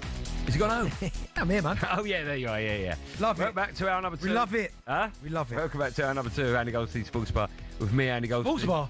He's lost the plot. He's lost the plot. Why have you been Sports Bar there, Joe? Drive time. With me, Ron Burgundy. Darren here, by the way, Darren Bent. I'm not going to lie to you, I am partial to a brioche. I mean, Jack, that doesn't mean... Can't beat brioche, by the way. Still to come, we'll be joined by Kevin Hatchard for a bit of Drive Worldwide. But now, does this man get enough respect? Kane runs up, hits it into the bottom left-hand corner. It's 3-0 to England. They might be playing a side outside the top 100 in the world, but this has been ruthless. One thing is for sure is that Harry Kane looking the way he is a huge plus, and he's got to stay fit. I don't know why, but for the last couple of years, it's almost like we've been trying to retire him off, and I just don't get it. And Kane's got it this time and fires it in. 2-0. Job done. Beautiful shoot. Oh, whoops. Who's got better shots today? Depends what you like, really. I mean, they're lovely. Jordan 3s attempt to be... Soul 2.0. Yeah, tend to be decent. By the way, when you have an argument and you lose the plot, you go Cockney. Do I? Really Cockney. It comes out there, the sort of... Where were you from, originally? I was born in South London. Yeah, you can hear that. Yeah. It probably comes out here. You get really wound up. Giving it large, wouldn't you? I love it. You know, that's part of parcel. By the way, can I say something, please? Yeah, sometimes it's good for that to come out. When we pick our players and squads and that, yeah, we're not saying anyone's terrible. They're all unbelievable players. Oh, yeah, of course. But we just prefer other players. Because you've got people saying he's rubbish. Oh, no, none of them are rubbish. No. You're all in the 0.01% of greatest players ever to play English football. Trust me. It's just some are better than others. Go on, Lonnie. Talk to some are better than others. Let's talk about one that. Hey, this can surely no one. This is going to rattle people as well. This. I just don't understand how we can talk about Harry Kane and everyone on the planet can't agree. Sorry, Harry Kane. This is the first line before he says. This is the first text message that's come through about this topic. Yeah. About Harry Kane. Harry Kane is a flat track bully. Right. So Harry Kane's got another 2 goals as England secured their place at the World Cup last night. He now sits on 76 goals for his country, 23 more than anyone. And for club and country so far this season, this is nuts. 21 goals and 3 assists. I think that's 12 games. Is it, Joe? You haven't put in a go. I think it's 12 games. I think I've read that this morning, which is insane. He spoke to talkSPORT after the game against Latvia last night, and he said it's always special to represent your country at a major tournament. Yeah, it's an exciting time. I think this World Cup's going to be one of the biggest there is. We know America like to do things big, and it's going to be exciting. The Club World Cup for me was a great experience, and it's going to be on another level next summer, so they can enjoy it. I thought the fans today were incredible, and the away support is always incredible, and in major tournaments especially. So yeah, everyone should be excited. Never take these things for granted. Celebrate like it's your first one, and then we move forward. I love Harry Kane. I love everything about Harry Kane. Unbelievable. But the one thing that annoys me about Harry Kane, and it's only because he's so good at what he does, he's so well media trained that every answer is perfect. As in, Harry, how's the game? And it's going to be, yeah, we worked hard as a team, we played really well, I'm really delighted to get to the World Cup. Every answer he gives is that now. Yeah. And that's because he's been in the game for so long and he's a professional and so on. That's the only thing I go, just tell me what you really think. But Harry Kane is showing no signs of slowing down. He's so key to England, not just because he's one of the greatest strikers on the planet. Yeah. And by one of, I mean it's either him, it's either Mbappe, it's either Haaland. So he's in that conversation. We could have another argument all day long about that as who's best. But either way, he's in that conversation. Yet some people... No, not some. A lot of people. I'm not having it. I can't... 76 goals for his club. Now, you might say he's a flat track, but you might say he only scores against it. You might... 70... I mean, you can't argue with 76 goals, more than 23 than any other England goal scorer that's ever lived, ever. Honestly, it's nuts. And I've got the list of oppositions, but I'll get to that in a minute. That's irrelevant. I think whoever scores for England... If they have a long run of England matches over 7, 8, 9 years, they will have the games against Germany, Spain, etc. They will also have the games against Estonia, Latvia. Everyone has that collection of games, right? The guy's won a World Cup Golden Boot. Right. Now, people argue with that. Penalties, and one come off his heel. One, I know it was joint, but he also won the Euro Golden Boot, right? That was a low number. Was it 4? 4, yeah, 3 or 4. But again, he's still on his mantelpiece. Yeah, he still won it. He's won Bundesliga top player of the season. Yeah. Top goal. First season. Second season. He's won Golden Boot twice. I mean, he's got to an unbelievable start. He's won a Premier League Golden Boot. And let me see, Golden Boot winner 3 times as well. Do you know what I mean? It's second highest Premier League goal scorer of all time. Second highest Premier League. All these things, all these stats, and you look at some of the goals that he scored, by the way, and who he scored against. I mean, you look at his international record, and people will point to the fact Lithuanians and the San Marinos, but in amongst those is Germany he scored against. They're not Turkey, good side. Scotland at Hampden, tough place to go. You might look at the rankings, but in terms of going to Scotland and playing, atmosphere, it's tough. Yeah. He scored against France, Spain a couple of times. I mean, he's not just a frat chat bully, but where people are absolutely losing their minds that they expect him when we get to like the major tournaments to have a massive impact. Now, I know the last World Cup wasn't at his best. I thought he was carrying something. I know we spoke to coaching staff and they said that he wasn't. To me, he looked like he was carrying a knock. But there should be no question whatsoever. If anything, we should be kind of lauding that he's one of our own.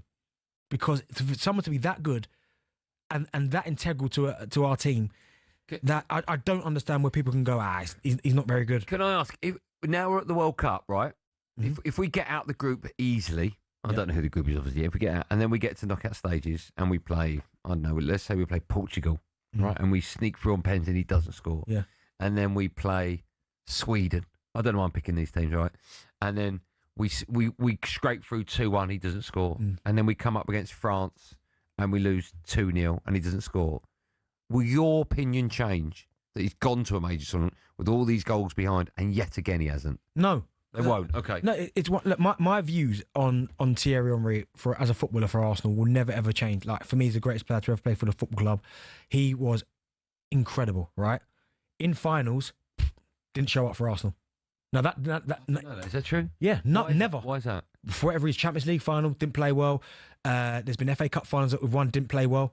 But just for whatever reason, didn't show up. Have you ever heard anyone say, "Nah, Henry, I'm not having it. He didn't play in big games"? No, never, because that's how good he was. I know Arsenal won the Premier League title, so that probably helps because there were titles and there were FA Cups that they won, even though he didn't play as well. But that was always the stigma against Thierry Henry. But for Harry Kane, there should be no debate, man.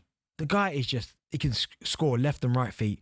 His passing is as good as anyone's. He's good in the air. His finishing is incredible. His touch is incredible. His intelligence is incredible. And for someone who's not the quickest, he still can get him behind. His movement's quite still dynamic. But he's just a really good footballer. Do you think it's deeper than just, he's a flat track bully? Do you think people actually have other views, like he used to play for Spurs? Or maybe, yeah, of course there's going to be an element to that. But I just don't see how you can look at these numbers and say, nah, he's overrated. Overrated is the one, that's the word I don't get. I mean, the goals speak volumes, right? Yeah, that goals win. 74 goals for you. No one else in the history of international football has got to 74 and hasn't been a good player. Exactly. So I just think, for me, Harry Kane he's incredible. He's one of the best, if not the best, for England. When you look at the big three, the only reason why I'm separating, when I go Mbappe, Haaland, I will take Mbappe, is that Mbappe scores a lot of goals as well. But then when I've seen him get to the only reason why I'm tipping him over the edge is because when I've seen him where the whole world's eyes are on you, i.e. the Champions League final. And the World Cup final. I mean, World Cup final, not Champions League final, World Cup final. I've seen him in two. And I've seen him turn up in both. Yeah. There's not been one where I've gone, you don't fancy it today. Both World Cup finals where every person on the planet's watching, he's gone, all right, this is what I can do. That's why I'm taking him slightly. Okay. But, I mean, he's in the conversation, right? And if you're in the conversation, you can't be anything other than a G. Someone's written, Henry, 9 finals, no goals. That's nuts. Nuts. Drogba, 9 finals, 9 goals. 9 goals, yeah. So it's... Who's a better player? I'm still taking Thierry. Yeah, I would as well. Yeah. But you're not for a final. Oh, for a final, that's a different story. Yeah. Yeah, but either way, they're both brilliant players. Exactly, yeah. But Kane's not in that either way. They're both brilliant players. 100%. Bizarrely, but he should be. I think he is. You think he is. Yeah. So we just want to hear from people why you really don't like Harry Kane, right? There must be a reason why because you're wrong. I'm telling you now, when you phone up, you're wrong. Yeah. It's very rare that you can go into a conversation saying to people, if you don't like him, you're wrong. But in this case, I am right. You are wrong. Phone up and I'll tell you why you're wrong. 03717 22 33 Kane chat right after this.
Drive on talkSPORT. Me, Andy Goldstein Darren Bent. A lot of people are asking how my cold is. Very kind of all the people that... Who's no, loads, mate. Inundated.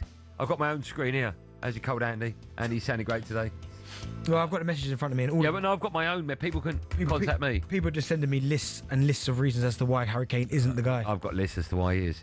Still to come, we'll bring you the latest edition of the Office Debate. Just quickly, talkSPORT understands that Simeone does have a release clause in his Bournemouth contract. But Bro, who? Semenyo. What did I say? Simeone. I'm thinking Atletico Madrid. What, he's leaving? Semenyo. Honestly, I swear I thought, what? Simeone's leaving? He's gone. Semenyo, sorry. In F1, you're like this. In F1, George Russell signed a new deal, which will see him stay at, which? George Russell, McLaren? No.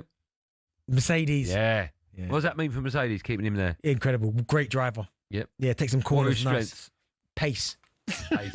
In that fast car. Yeah. Kane, Harry Kane moments I've got in front of me. 410 goals in 620 games. I love some of that. 103 penalties. And then brackets, I think. Brilliant. That's less than 25%, by the way, of penalties. Big games. Tottenham v Arsenal, scored. Spurs v Man City. Kane became Tottenham's all-time saw a 1-0 victory. Champions League semi-final for Bayern Munich against Real Madrid over 2 legs, a goal and an assist. So he does do it in big games as well. But I think they're talking about big game. I mean, the amount of people put here, Kane is lucky that England are very short of strikers, very greedy, wants to take all the free kicks with a dead ball specialist on the field, tries to shoot whenever the options are on. Last night was a fine example. Tries to shoot? What, as a striker? How dare you have a shot, you striker? Honestly, the other one there was another one. Where is it? Kane is an unbelievable player, but have a look at his 2 European Championship final performances. Absolutely shocking. Kane is just boring. Needs flair, character, like Rooney. Matthew is first up in defence. Hello, Matthew. Hi, Andy. Hey, Darren. How's it going? Hey, boss, you all right? You all right? Yeah, not bad. No, Go on. Just on Harry Kane, I was just following up on what Darren says. I kind of agree. I mean, you can't lie with his numbers. His numbers are fantastic, so he's obviously one of the best strikers in the world. But there is a but. What's frustrating is in those big games, whereas you've got Mbappe, you're talking Mbappe, scoring in the finals, taking his team over the line. I guess when you've got a player like Harry Kane, we want that for England as well. We just haven't quite had it yet. We go back to some of the last 2 or 3 tournaments where we've got to the big games, the quarterfinals, the semi-finals. He's not taken the game by the scruff of the neck and taken us over the line. And just think how good he is and his numbers. You just want that from him to make him the best. Do you know, it's a really good point now, Matthew. And listen, I love Harry Kane, and that's why I tip Mbappe out of the 3. I put him at the top. Who's second? Well, okay, that then comes down to personal preference. But one. What's yours? Mine would probably be Harry Kane because I think he's got more. Well, he has got more to his game. I think. Yeah, I agree with that. I think. But I think when these guys are your main men, you go throughout the course of history, like countries' main men. So I know you can go Messi in the final, stepped up for Argentina, they win it. Ronaldo. Cristiano in the Euros when Portugal won it, he was very good, but then he had the injury, but still played a big part. Ronaldo, R9, 2002 Brazil, 2 goals against Germany. When you need that person to step up, they find a way of doing it. Yeah. Even Torres did it for Spain. And what was it? The Euros, Joe. It was either the Euros or the World Cup. Torres scored a winner for Spain, got them over the line. 2012 was it? Yeah, 2012. See, these guys, they find a way to do it. Mick's a Spurs fan, seen lots of Harry Kane. Hi, Mick. Good afternoon, lads. Hope you're all right. We're great. How are you today? I'm all good. Just take a few bits of Tixie Licks, Andy. You'll be fine with that cold sun. Of what? Tixie Licks. That sounds a bit rude to me. Do I need to dump that? No, it's cough syrup for kids. Okay. Trixie Licks. I've never heard of that. Tixie Licks. Yeah, I haven't heard of it. I'm slightly worried that's gone out. That sounds like it's a place. Yeah, okay. You're not being naughty, are you? No, get on the chemist website. It's for kids. Right. For dry, tickly coughs, I've just been told. Okay, lovely. Joe was like that. What's it called? Tixie Licks. Sure, I had that DVD when I... Anyway. Go on, Mick. What do you want to say? I still can't believe people are doubting Harry Kane. I know. Now, you said he was perfect in interviews. The bloke is perfect on the pitch, apart from free kicks. I don't know why he still takes free kicks. Yeah. Mate, it's shocking. He only scored 1 for us, and that was deflected at Villa Park. Yep. That's the only free kick I've seen him score. But you say he don't score in big games. He's won the Golden Boot in this country. He scored against Liverpool. He scored against Chelsea. He's the record goal scorer in North London derbies. Yeah. Well, listen, Mick, you get an argument from me and Andy. We love him. We think he's absolutely incredible. But I think the message boards, what they're talking about, are when, I don't know, Champions League final for Spurs, where he probably wasn't fit. That's the biggest game for Spurs. Didn't show up. Do you know there are some Arsenal fans that wouldn't want us to win a major tournament if Kane scored the winner? Do you know that? Yeah, I can understand that. You can understand. I wouldn't. That's not me, but I get it. Maybe football's tribal. Like some people are just like, whoa. Imagine that. Well, remember, you said we wouldn't get someone who would say England wouldn't win the World Cup because Toga's German. Yeah. I said, yes, we would. And then we had to literally dump that whole show. Yeah, jump that whole section. Producer Joe was like, don't say that. There's no way we can police that. But no, listen, he's a fantastic footballer. He's one of the best. I mean, Kevin Hatchard coming up soon. He'll tell us how good he is. And I wonder how he's viewed in Germany compared to here. Compared to Lewandowski as well. Yeah, I mean, but again, Lewandowski won the biggest ones, didn't he? Champions League. Yeah. Is that COVID? If only we had Kevin Hatchard next on our show. How are we, chaps? Well, we have got him on our show. Kev, I thought he was coming on after the break. No, that's a recording. Oh, okay. Yeah. Still to come, we'll be joined by Kevin Hatchard for a bit driver. Well, there you go. I've just confirmed it. But it's time for no Googling.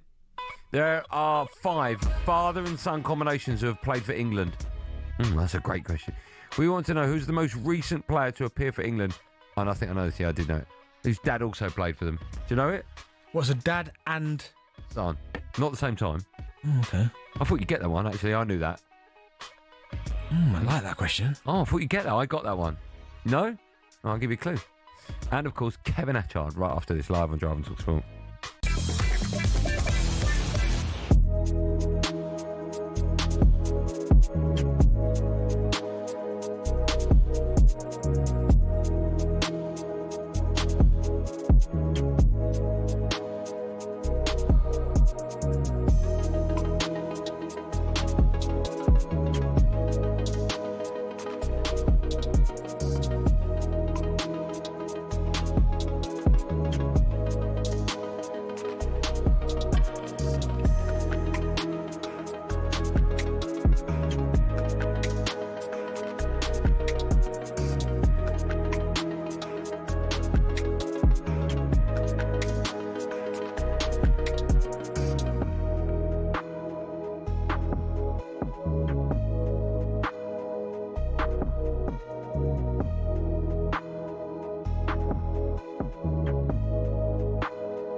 Danny Murphy has been questioning what we've really learnt about Thomas Tuchel's team in qualifying, but the former England midfielder does expect more positive performances at next summer's World Cup. I think if you're playing Spain in 30-degree heat, you can't go after them for more than 10 or 15 minutes. You've got to be cute and clever and maybe pick people who can counter really well for you, because Spain will dominate the ball.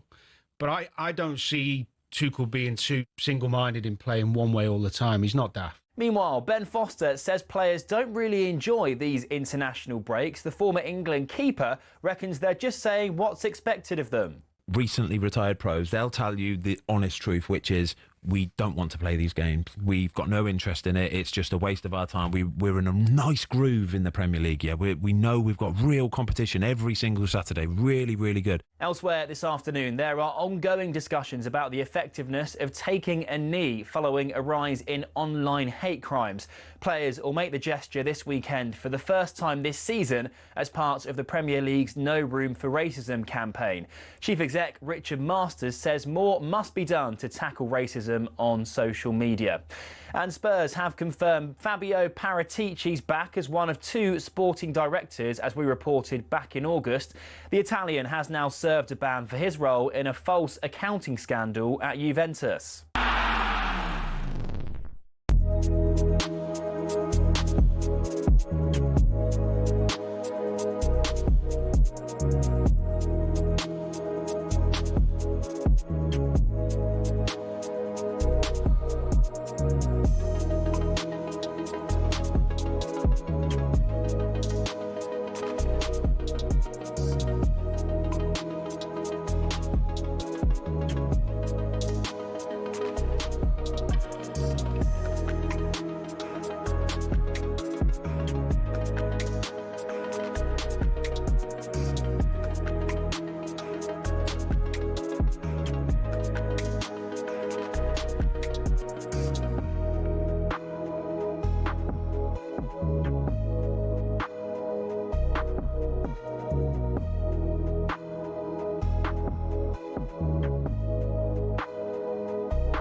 John, talkSPORT, me, Andy Goldstein, superstar is Darren Bent. Before the break, asked the question, who's the last father and son combo to play for England?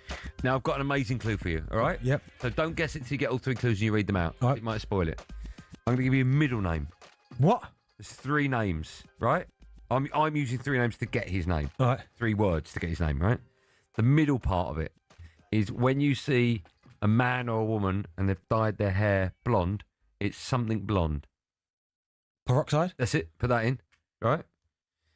His first name, right, is what you hit a ball over in tennis. Net. But what is it? A tennis net. No. A net. A net. And don't say anything there. Don't even read it out. And the last bit is what you flush a toilet with. You pull it. A flusher? No. Cord? No. Put it down. Chain? Yeah. What kind of chain? Metal chain? No. Toilet chain? Right. That's your surname. Toilet chain? Yeah. Write down what you've got. Right. Call it out. Oh, why have I got to write down? A net peroxide toilet chain. What the hell is that? Hold on. That is an unbelievable clue. A net peroxide toilet chain. Yeah. A net peroxide toilet chain. I think someone's got it if you haven't. Oh, a net peroxide toilet chain. Yeah. Let's not formally introduce him yet, but let's just go to line 1 where it's Kevin Ettard. Kev, we'll do the sort of intro properly in a minute. Who are you thinking of, Kev? Alex Oxlade-Chamberlain. Yeah. Yeah. A net peroxide toilet chain. You got it. Where am I supposed to go with that? I don't know how well it reflects on me that I got it. Put it that way. Time now for this. Drive worldwide. Why?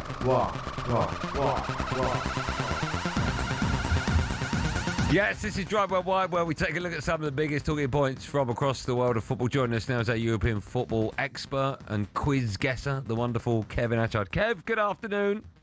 How are we, chaps? We well? We are. Yes, Hold on. The light switch behind you. There you go. There you go. Still not done, is it? Yeah, it's not. He's done No, that. it is. It's Look done. at it. No, it's not. I can't. Look at it. Oh, he's It's done the it. shine on the light. Yeah, it's the shine. it? Yeah, it's done. It's done. You sure? Yeah, it's done. Yeah, the bottom bit's the shine on the light coming off the tape. But it's been It's filled done. You've done it. You fixed the light switch. I did, just for you. Just for you. How nice is that Friday? Did you get... See the power you have. Literally. Did you get a net peroxide toilet change straight away? No. I must admit, there were about 30 seconds where I was going... peroxide toilet chain, what? And then it just appeared. Yeah, got it. Good work. Well done. 1-0 to you, Kevin Atchard. Right, thanks for coming on. We've got lots to talk to you about.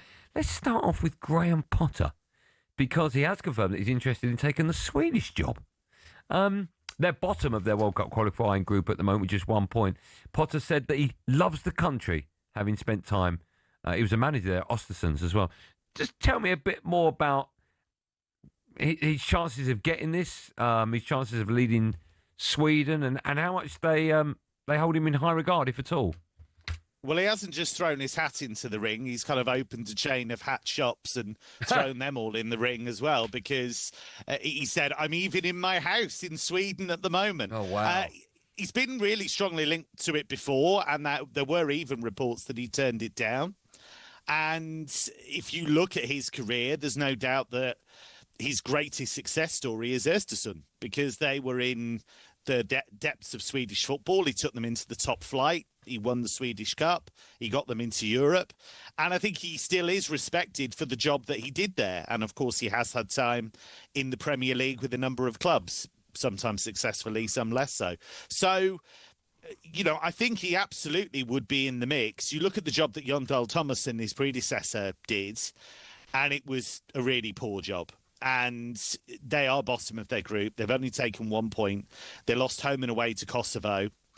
And he's managed to have two incredible strikers at his disposal in Gyökeres and Isak. And there are mitigating circumstances because Isak, of course, hasn't been fully fit or sharp. But he's managed to come up with a system that doesn't get the best out of either of them. And he's been pairing them together. So he definitely needs something. The only thing, I guess, that would count against Potter, Thomasson was Danish. And so is there going to be a push to get a Swedish coach in there rather than Potter? If that's not the case, I would think he's in with a great chance. You said it there, Kev, and their performances, Sweden, have been awful, dreadful. Even with the quality they've got, even people like Bergvall in the middle of the park as well, I'm a big fan of. But what exactly has gone wrong for them? Because you said that, I'm looking at their team on paper, certainly the game against Kosovo, and I'm seeing the likes of Isak and Gyökeres, Iyari's a good player, Bergvall, obviously Lindelof's got loads of experience. How have they found themselves in this situation? Yeah, I think it's a mix of things. It doesn't help that Kulusevski's been missing for the whole qualifying tournament because he's a really important player to get the ball to the front too. He's that link, and they've really missed him. I think they don't have maybe some of those solid citizens in midfield and defence that they once had. The spine of the team is not as strong as it was. And you mentioned Lindelof, but, I mean, he eventually got that contract at Villa, but there was a lot of uncertainty about where he was going to play, and he's the captain. So when you've got a situation like that, where even one of your key players is not playing regular first-team football, it's a real problem. So there were a whole range of factors, but there were some weird decisions as well. Like Daniel Svensson, who's played really well at left-back for Dortmund recently, he got put in midfield in the most recent game. And when they asked him about it afterwards, he said, yeah, we didn't train that. It just kind of happened. Wow. So that's a bit of a bad sign, really, when you've got tactical decisions like that are clearly meant to be some kind of surprise element. But if you surprise your own players, that's a bit of an issue. Yes or no? Before we move on, yes or no? Do you think you'll get the gig? Yes. I think there's a lot to speak for him. As I say, I think the only thing might be if there's a pro-Swedish push. Okay. Let's talk about Bentley's favourite team in the world, Brazil, because they threw away a 2-0 lead to lose 3-2. That was a friendly against Japan yesterday. Now, Ancelotti became the manager of Brazil in May, 4 points from his first two qualifiers, saw them qualify for the World Cup. Well, they've now lost, 2 of their last 3 games? How are they looking? Yeah, they didn't look good at all in the second half. They were fairly good first half, and Gabriel Martinelli scored a good goal, and they were 2-0 up, and then gave away an awful goal to make it 2-1. The ball was just gifted to Minamino in the penalty area, and he fine finish, actually. But then they just completely folded, and I think that's what alarmed Ancelotti, because he said afterwards that it wasn't the fact we made a mistake for the first goal, it was the way we reacted to it. We just didn't react well at all. And they conceded 3 goals in 19 minutes. And Casemiro talked about it afterwards. And he said, look, this is the kind of spell that can cost you a World Cup. It can cost you 4 years of work. It can cost you a childhood dream. So I think he's very conscious of the fact that they're going to need to deal better with these situations. You look at the midfields, Bruno Guimaraes, Lucas Paquetá, Casemiro, there's real quality and experience in there. But they've got a lot of work to do. Now, Vinicius is playing through the middle, and I think Carlo Ancelotti is very keen for him to really play at the service of the team, because one of the things he said that was really interesting was he said, I am not interested in players whose aim is to win the Ballon d'Or. What I'm interested in is players who want to win trophies and want to win matches. And that, to me, felt like a real dig at Vinicius Junior, because him not winning the Ballon d'Or when Rodri won it clearly threw him off his game. Yeah, it did, Kev, because he's not looked the same since then. And as Andy said there, like, listen, I love Brazilian football, the history of Brazilian football. But when I look at this current Brazilian side, and we're coming into the World Cup next year, I know it's obviously in America and the climate might play its part, but do you make Brazil one of the favourites? Because I don't. No, I don't either. I think you look at a team like Argentina, for me, they are a much more solid unit at the moment. Ancelotti is a fantastic coach. We know that he's a winner. We know that he's able to get the best out of some pretty big egos. He's done that at Real Madrid time and time again. The question's going to be, can he get the mix right in such a short amount of time? Because he's not going to have that many games to get it right. So at present, absolutely, I wouldn't put them as one of the favourites at all. Let's move on. Where should we go next? Let's talk about Haaland. Scored, was it a hat-trick over the weekend as Norway beat Israel in a World Cup qualifying game? 23 goal contributions for Haaland for club and country this season. Do you think we're seeing the best version we've ever seen of him right now? I think that certainly City are starting to play football that really suits him. Because actually, for all we talk about Guardiola with possession and short passing and whatever, they're actually going quite direct at times. And I think it's really working for him. And I think actually you look at the body of work all the way through and it's been phenomenal. I mean, this is a guy that is the fastest player ever to get to 50 Champions League goals. He's now the fastest player ever to get to 50 international goals. If he was to stay at City for most of his career, he's going to break Alan Shearer's Premier League record. I'm pretty convinced about that. He's going to potentially, I think, catch up with Ronaldo if he carries on in terms of international goals. I mean, 51 in 46. It's just crazy, unbelievable. Yeah, he's already Norway's record goal scorer, and he did that quite a while ago. So I think if he stays fit and he looks after himself incredibly well, there is no reason why he can't break every record going. Absolutely. All right, Kev, well, listen, from one striker to another. Lewandowski. That's a good link, man. Thank you very much. I like that. Lewandowski, I think he potentially could be missing El Clasico because of a hamstring injury, but I guess the bigger news is that they're planning to let him go potentially when his contract runs out. I mean, he's been incredible. His numbers for Barcelona at 37 are absolutely crazy. Can you understand, though, why they're going to let him go? To an extent, yeah, because they are looking, to the future. Although I think this may dovetail with a bit of speculation about Harry Kane. Now, I don't think they can afford Harry Kane in the summer because Bayern would demand, a fair old chunk in terms of the fee. Kane has spoken on numerous occasions about being settled in Munich with Bayern. So I can't necessarily see that happening. But actually, you look at somebody like Ferran Torres, every time he's been asked to step up in Lewandowski's absence, he's done it. And, Lewandowski would be off the wage bill. It's a decision they're going to have to make eventually. But I talked about Haaland looking after himself. You look at the way that Lewandowski still is in peak physical condition. I know he's picked up a few injuries recently. It really is extraordinary the way he's been able to maintain his level for a long, long time. And I think actually he set the template for Kane. I think when people talk about Kane getting to the end of his career maybe in a few years, he looks at Lewandowski and thinks, I could do that. Well, Kev, funny you mentioned Harry Kane because we were talking about him earlier and we put the question out there as to why people out there just don't rate him. And we had a few people saying he doesn't show up in big games and various other answers. But how was Harry viewed in Germany in terms of being one of the best in the world? Yeah, very favourably, although that debate about big games has happened in Germany as well. And I think until they go really deep in the Champions League with him in the team, that's going to continue. So, yeah, when he's come up empty in some of the big Champions League games, they've talked about that. But he is seen as being right up there with the best in the world. And he should be, because his numbers for club and country are unbelievable. I think he gets lumped in with England in general by people because people are never satisfied. England will qualify for a major tournament with games to go, where you've got Italy who've missed out on 2 World Cups. And people just say, well, they should qualify. They should finish top of that group. They should be qualifying for every major tournament.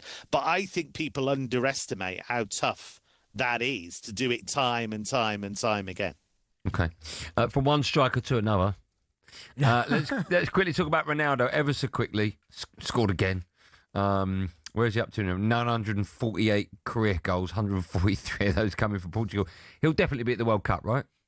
Yes. And I would expect him to be a starter because Roberto Martinez has been fulsome in his praise of him since he took the job. And it didn't work at the Euros. I thought he indulged Ronaldo too much at the Euros.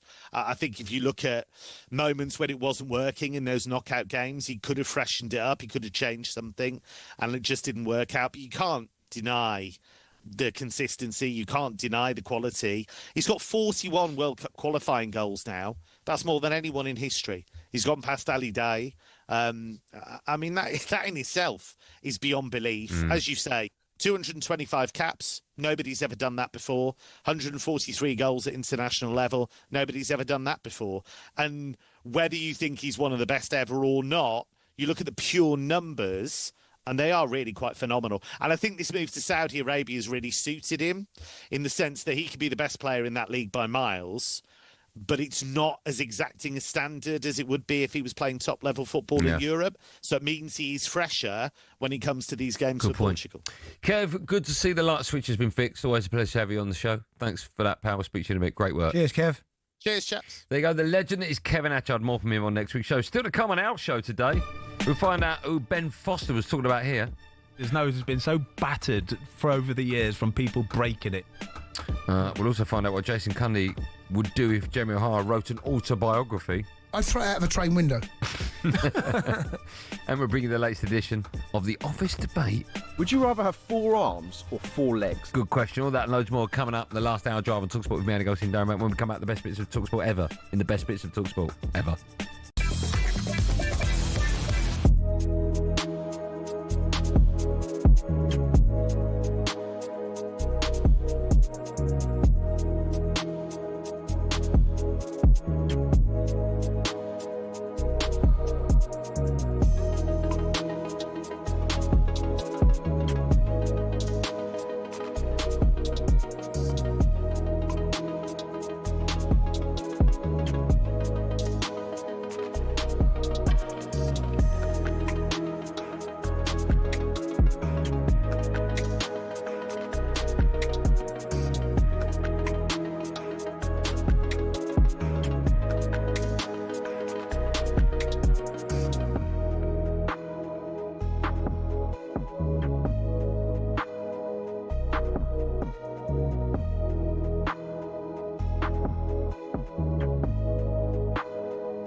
You listen to Drive with me, Andy Goldstein. Darren Bent is alongside me. Still to come, we'll be asking if Everton are a big club. Oh, we're doing that from 6. That'd be great. Are Everton a big club? Here comes another 03717223344. What? Another fight. Big time. Brighton have no plans to sell Belieber in January despite interest from Man United. No, they don't do that. Yeah. Slap the money down, they're selling it. No, not in January. 90 million, boom. Nope. The end of the season will be there. Okay. Man United are considering extending Casemiro's contract beyond this season, but only if he takes a pay cut. 300 grand a week he's on. Good luck with that. Time now for this. Time for the best of talkSPORT, friends. This is where we run you through some of the recent highlight moments from across talkSPORT. Let's kick things off with this morning's breakfast show. Jeff Stelling was alongside former Man United goalkeeper and full-time cyclist Ben Foster.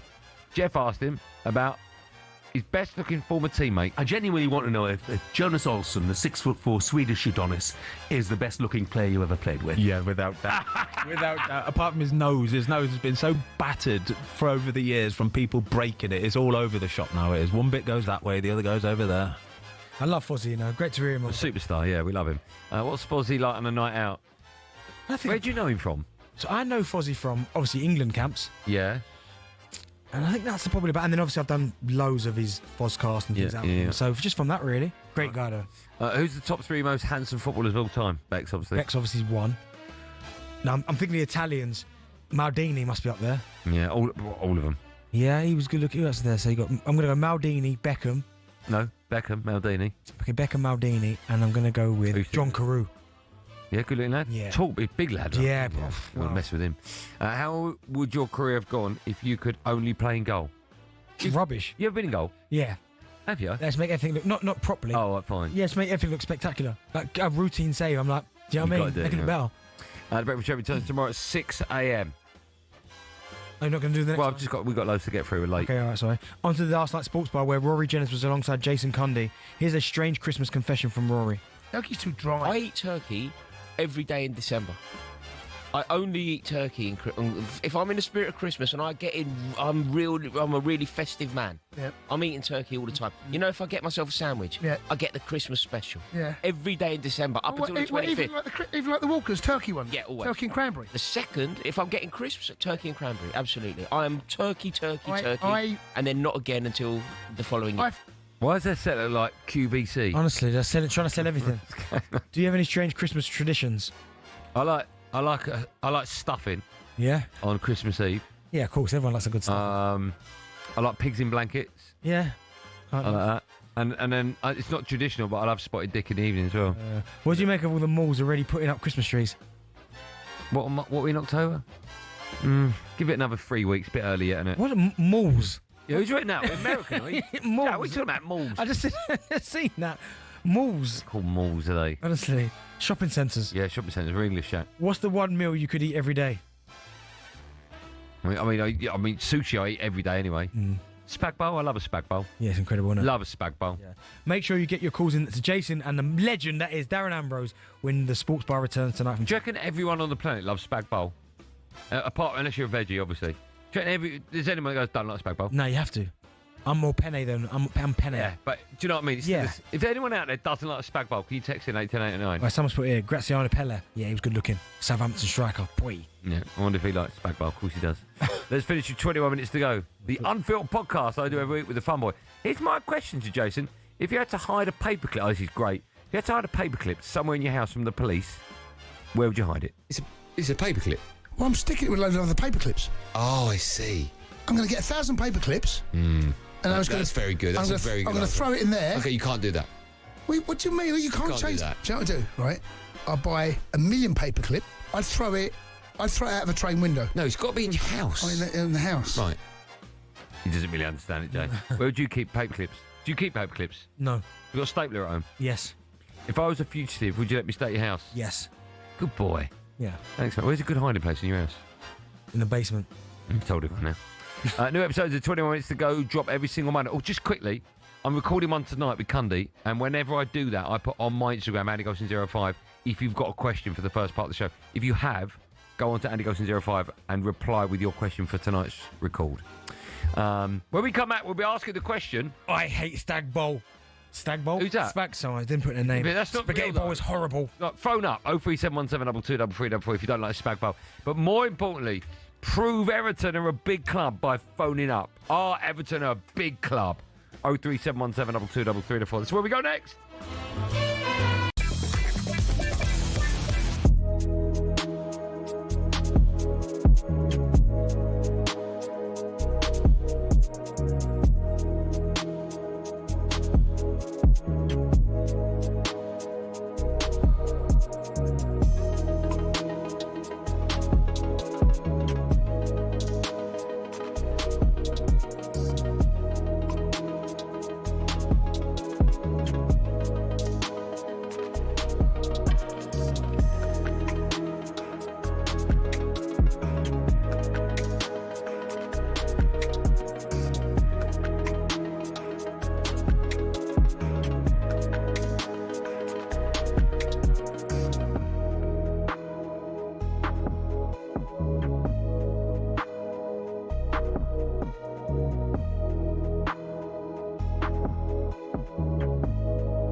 We're going to start with Danny Murphy, and despite England becoming the first European nation to qualify for the World Cup, he's questioning what we've really learned about Tuchel's team so far. You've just got to wait till they play better opposition and see how they do and how his in-game management is and which players turn up.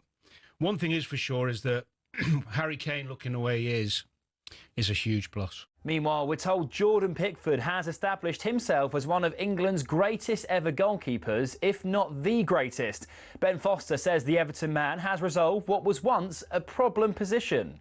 I just think that his level of consistency, especially for England, but even for Everton as well, the way that he goes about his business for Everton now, you know you're going to get a 7 out of 10 from him. Graham Potter has confirmed he'd be open to the Sweden job after their previous manager was sacked, calling it a fantastic opportunity. The former West Ham boss says he still has feelings for the country, having managed the Swedish side Östersunds for 7 years. Daniel Kristoffersson is a football journalist based in Stockholm. He's been a great coach and manager here in Sweden. He has a very good reputation. When he was when they asked him before and he said no, there was no one in his supporter in Sweden would think that they will had a chance to get Graham Potter. Brentford's Anthony Malambo has been ruled out for the rest of the season with an ACL injury. The midfielder has played just 45 minutes in the Premier League after moving from Feyenoord over the summer. Spurs have confirmed Fabio Paratici is back as one of 2 sporting directors, as we reported back in August. The Italian will work alongside Johan Langer. Paratici has now served a ban for his role in a false accounting scandal at Juventus. And at the Women's World Cup, the rain has come to England's rescue in Colombo. Nat Sciver-Brunt's side was 79 for 7 when the covers came on after 25 overs in their meeting with Pakistan. England lost 5 wickets inside the first 10 overs. And as always, there's plenty more on the talkSPORT Cricket YouTube channel.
You're listening to Drive on Talks with myself, Darren Bent. I don't know where Andy Goldstein is. Still to come, we'll bring you the latest edition of the Office Debate. But now, Premier League football is back this weekend. And of course, the talkSPORT network has you covered.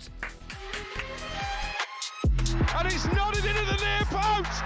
And Arsenal may just have snatched the victory in stoppage time. Chelsea have landed a blow on the champions. It's Chelsea 2, Liverpool 1. Don't be fooled, Arsenal, they will take Liverpool all the way. Semenyo getting to the byline, now pulling it back. Oh, how has he squeezed that in? Jensen scores.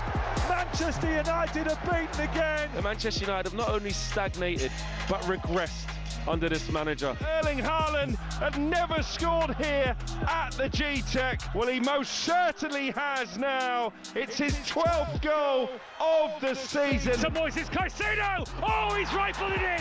What a strike. The winless streak continues for Ange Postecoglou, and the woes carry on. If it doesn't turn around quickly, I think Postecoglou will find himself under pressure. The greatest drama in the world. This is the Premier League. Sorry, I was in the toilet. Yes, the Premier League returns this weekend. talkSPORT is the place to be. Chelsea go to Forest on Saturday with coverage starting here on talkSPORT 11 a.m. for the 12:30 kickoff. Then from 3, the GOAT Adrian Durham takes you around the grounds with all the goals as they go in from up and down the country. Then at 5:30, you can get your calls into O'Hara and Cundy on the game day phone in. Plus, a bonus commentary for you on Monday night sees West Ham host Brentford. Big game on Friday night too, you know. Huge game. And what one? Friday night. Have I said that? No. Oh. Borough Ipswich. Big game. Have you managed to get... I'm talking about Premier League. Have you managed to get that? The best way to stay across everything is simply by downloading the talkSPORT app. Right, let's turn our attention to Everton now, because during the commentary of Latvia against England last night, Lee Dixon questioned why Jordan Pickford is still at Everton if he's such a good goalkeeper. He even made a point to say they weren't a big club. That led to Everton's official X account, or Twitter, to post the following: 9 top-flight titles, 5 FA Cups, 1 European title, one of football's most passionate fan bases, and a world-class new stadium. And then it went Everton FC, a big club, past, present and future. And then they added Lee Dixon. Then one fan replied to that tweet with, 9 top-flight titles. The last one was 38 years ago. 5 FA Cups, yeah? The last one was 30 years ago. 1 European title, the only one, and that was 40 years ago. 1 passionate fan base who boo your own team every week relentlessly. Nice stadium, though. Mad. So that got us asking the question in our team meeting this morning or this afternoon: are Everton a big club? Now, we sort of both agreed that they're not, didn't we? Do you know what it is, right? And this is the point we are trying to make, right? Because Everton are a big club, right? But I think historically a big club, right? But at some point, I need, obviously, fans to kind of call up and tell me, when does that end? Because, yes, they've won league titles. Their last league title... 38 years ago. Right, 38 years ago, right?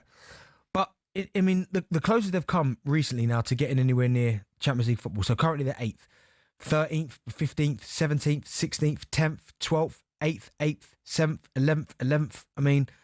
If you're 35, Everton aren't a big club. Yeah, like, see the newer generation, right? Yep. Like the newer generation. Say you're in your 20s, right?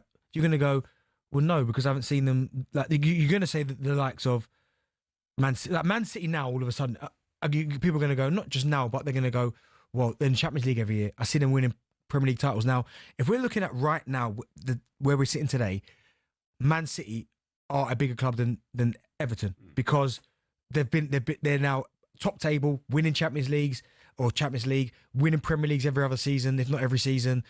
Some of the best players in the world are going to their football club. And that's how I almost judge a big club, because if a top player becomes available, who's in for that player? Now, Donnarumma. No, I use it at a lesser scale, and we were speaking about it in the meeting. A lot of people will say, okay, Everton are a bigger club than Crystal Palace. No argument with that. Yeah? I know what you're going to say. If Mark Gahey is available... Well, this is the question. Or Adam Wharton, right? They're not going to Everton. And that's no disrespect to Everton. No. They're going to one of the big heads. So they're going to go to Liverpool. They're going to go to... Well, Mark Gahey's been to Real Madrid. Inter Milan, right? So that's what I'm saying. So I don't quite know. Historically, yes, their history, Everton's, is stacked full of trophies.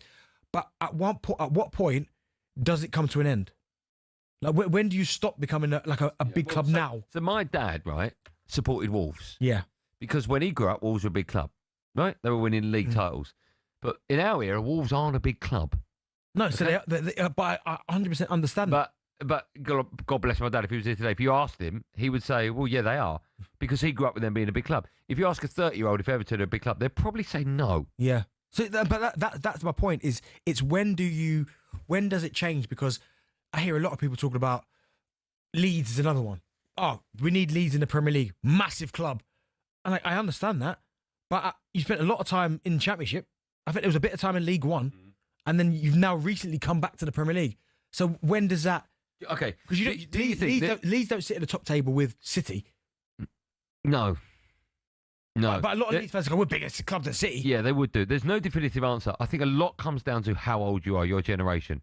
So I grew up with Everton winning league titles and winning FA Cups and winning in Europe.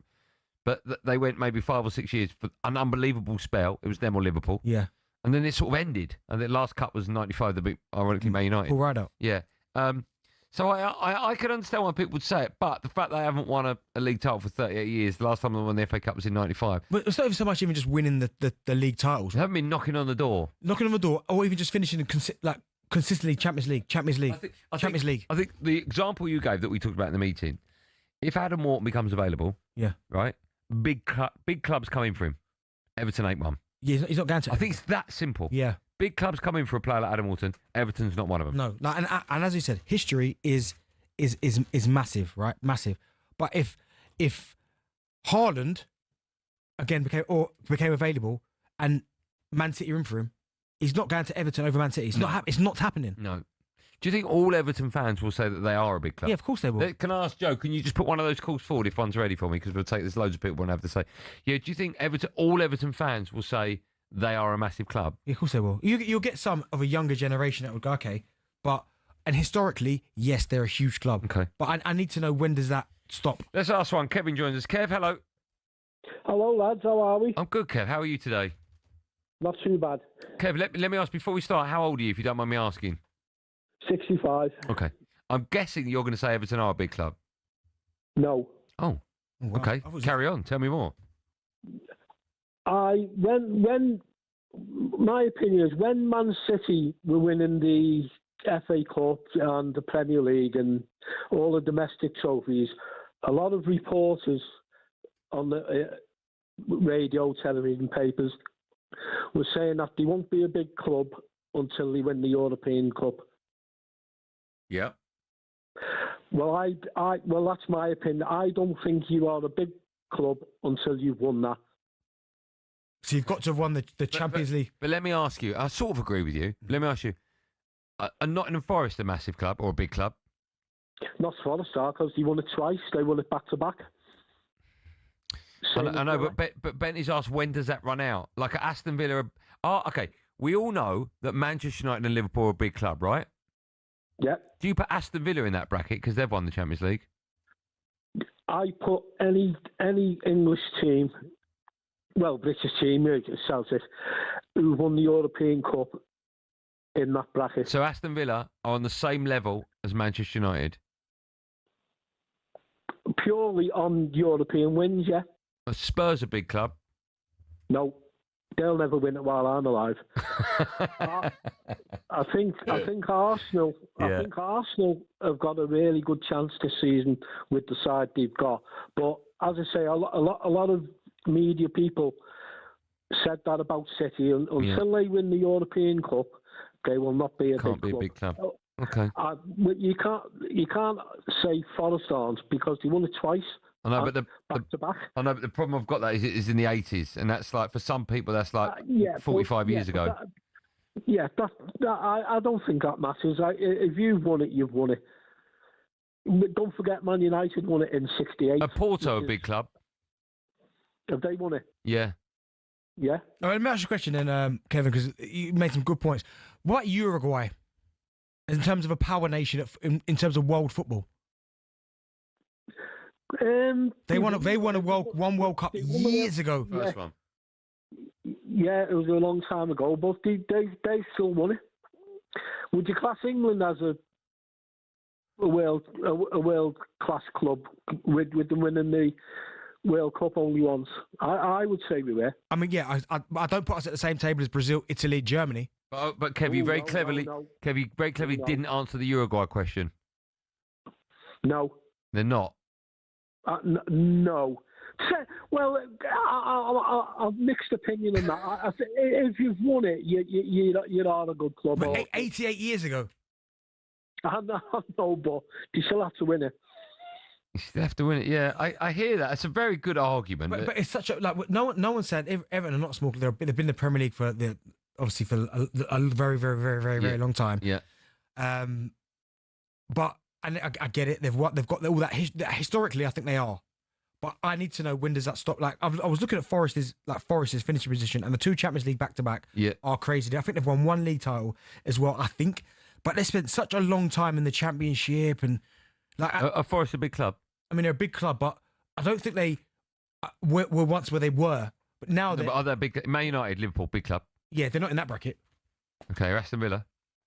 Again, I put them in the same Forest bracket. A big club, historically big clubs. Is the Forest and Aston Villa bracket a higher bracket than Everton?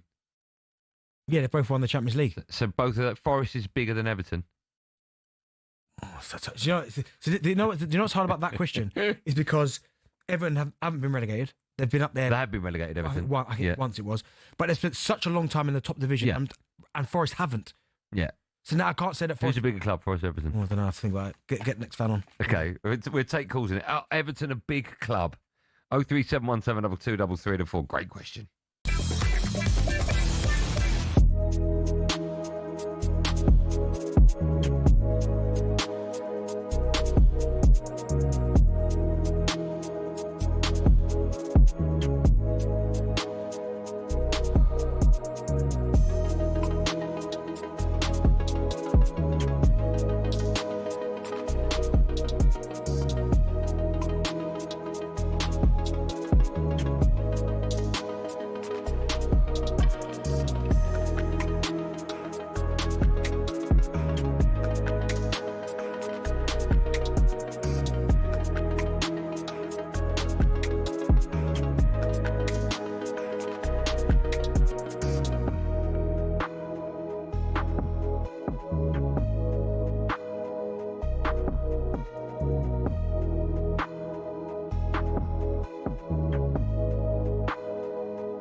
This is Drive talkSPORT. Me, Andy Goldstein Darren Bent alongside. Still to come, we'll bring you the latest edition of the Office Debate.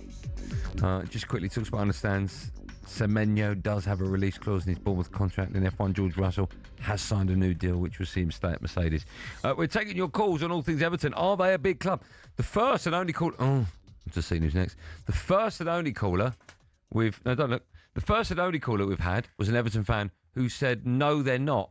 Now, if you've been listening to the show, from day one, I've said Everton are a massive club, and Benty has said they are tiny. Let's speak to our next caller. He goes by the name of Tony. Hi, Tony. You're through to Darren Bent. Weasel, let's be straight and honest now. Let's stop messing around. The two of you clowns said Everton were a small club. We actually said historically, you're big historically. He's bottling it now, Tony. You're backtracking now, Benty. Stop it, son. Behave yourself. Gunners having a good season, Hardy. You're absolutely great. Now, can we just let's just get this straight. Can I just say, sorry, everyone, it's Tony Bellew, by the way. I just want to let everyone know it's Tony Bellew, former champion of the world. Go on, Tony. First off, Goldstein, can I ask a question? Are Man United a big club? Yeah. You know they are, Tony. You know they are. Come on. Okay, I know Everton are, but I'm just asking the point. On the theories that you guys are using, I mean, we've got to go... Liverpool are a big club, aren't they, right now, because they've won the Premier League? But didn't they go like 30 years without winning the league? Was they not a big club? They kept winning Champions Leagues in that time. They did. They won one, mate. They didn't keep winning them. You're going on as if like they were ruling and dominating Europe. They won two. They won a UEFA and a Champions League. They won the league as well, mate. Now, remember, they beat Spurs in one final and beat AC Milan in the other. Yeah. Yeah, I do remember, mate, 2005, but they won a league in between them. Yeah, I mean, Everton haven't won anything. But listen, it does. That's not what the point I'm getting at. So, Man United, the current situation they're in now, are they a big club? Yeah, giant, biggest in the world. 20 Premier League titles. Stop telling lies. They're not. And by the theory you're going by, you've got to be winning. When was the last time you won a title? Yeah, but Tom, we're not talking about United. We're talking about Everton. Well, I'm going to get to that. I'm going to tell you why Everton is a big club. Okay, go on. But I'm using your theory to say we were the big club. United are a big club. I'll tell you why. When was the last time Arsenal won a title? 2004. I'll tell you why United are a big club. Because they generate more money than any other team on the planet, give or take. Okay. They have won. Yeah. They have won jointly the most amount of Premier League titles with Liverpool. They've won 3 Champions Leagues. They've won the Europa League. They've won 13 FA Cups. 13 FA Cups. And they've got the biggest stadium in the country. We've got 5 FA Cups. We've got a Cup. We've got 9 league titles. We've got, How many? Sorry, Tone. Don't whisper, Andy. Tone, sorry. Don't whisper, Andy. Say it properly. You're on my side, Bentley. Right? Don't whisper. Don't join Tony Bellew. Everton is a huge club who have just built a brand new stadium. And when people say, like, Leeds a big club and these are big... Now, I agree that's got to stop somewhere. And that usually stops, guess when, guys? When your club goes down. So when you're saying your father was a big Wolves fan, and Wolves were a big club back in the day, maybe when Steve Bull was playing and he was scoring for fun, they were a big club. But Wolves, let's be brutal, aren't a big club, guys. You don't have no real genuine Forest bigger than Everton, Tone? I've got to admit, Forest are a big club, but the years they've spent out of the Premier League, that takes away from something. Everton are the longest-serving big club in the Premier League. We're the founders of the Premier League, guys, and we've never gone anywhere. We've never left the league. You have. So that's the first thing. You've been relegated. That's the most valid point. We haven't once, and we haven't been relegated in this era, mate. Let me tell you, since the Premier League started, Everton have been there every single season. And in some of them seasons, we've finished above, well, in quite a few of them seasons, we've finished above your honourable lot. So let me ask you this, all jokes aside, right? If someone like Adam Wharton or Mark Gurley was available from Palace... How does that define who's a big club? Because his next move will be a big club. And Everton ain't on that list. Well, in my opinion, Keenan Dewsbury is one of the best youngsters in the country. He's up there, mate. He's a top talent. Yeah, but he left the big club. He's not going to join a club who isn't a decent-sized club, is he? No, but the boy had his choice of how many clubs. Jack Grealish had his choice of how many clubs. He chose Everton. Yeah, but he went from Man City to Everton. He went from a big club. Because he weren't playing at Man City, that's why. But let's be told, Jack Grealish had his choice of a Champions League club and chose Everton. So, what about Aston Villa? Villa are a good-sized club, big club, won the European Cup. Good club, yes. Because they spent a bit of time in the Championship. Yeah, well, I don't think they're bigger than Everton, but, they're a big club. You've got to look at it, guys. You've got to look at the pedigree and the history. I just think a club loses something huge when it gets relegated. That's why our worst fear as Evertonians was relegation. Because the Championship, in my opinion, is the hardest league in the world to get out of, to survive in. And I just think when you go in there, like, you just see what's happened to Luton, guys. They went down and they go down again. It can happen. And that's Everton have never been in that Championship. And we haven't gone down. And that's, we're a big club because the fan base that we have, the new stadium that we have, the history and the pedigree that we have, the players that we can attract still, the manager on board that we've got. Everton Football Club is a big club. If anything, guys, at the moment, it's a sleeping giant. We can come on, we can really, we get a bit more momentum and we get a couple more faces in the door. I'm telling you now, Everton will be amongst it and Everton will be about it. We just need a little bit more time and the right back, and that is the most important thing at Everton. We've had people in charge of our club for the last 8, 9, 10 years, and they've nearly ruined the club. That's the top and bottom of it. We've now got a structure and people who know what they're doing in football and in business that are in charge. These guys don't just run Everton Football Club. There's Roma, there's other things, there's other businesses. These are proper businessmen who come with a plan, not a fella who just thinks he's playing fantasy football. Let me ask you a question then, Tone, because you've said about Everton and they're huge. Okay, so who are, in your opinion, then, the biggest 5 in the Prem? Like, if you're talking about biggest clubs, where are Everton in that? Oh, wow, that's... Listen, right now, I'm not saying in any way, shape or form we're amongst the big 5. I don't agree with that, Benty. What I'm saying is the question you guys have put out is Everton Football Club a big club? There is no debate in Everton is a huge football club. I'm not saying right now we're the big part of the biggest 5. Just like, to be totally honest, I don't think Man United are part of the biggest 5 at the minute. Okay. Because they're an absolute mess from top to bottom. So just yes. And we're talking about football here. So just yes or no, will Everton stay up this season? Honestly, you weasel of the highest order. If I could get my hands on your weasel neck right now, I would show you how far Everton are going to go. So we can all talk a good fight. Now, weasel, you would actually squeal Everton are going to win it this year. That's what you would say if I got my hands on you. So you know where I live. So you know where I work. Honestly. So you know where I work. You're only as good as your last season. You know. Well, where did you finish last season? It's breaking up. United fans talk about. Where did you finish last season? Like, how are you defining you're a big club? I mean, you've got pensioners joining your club looking for retirement funds like Casemiro. Tony, it's been lovely speaking to you as always. Thanks for coming on. It's always a pleasure. Never underestimate Evertonians, you scumbag. I'm on your side. That's what it's all about. Sayonara. Bye, Tone. Tony Belly there. I don't know why you bottled it. You always bottle it. Give it all of that when he's not on the phone, and then he hangs up. You remember he's so scared of him. Why are you so scared of him? I'm not scared of him. Me and Tony like that. No. Hold on, this was you. No, I gave you. I carried on. No, this was you. Yes, because he would kill me. All right.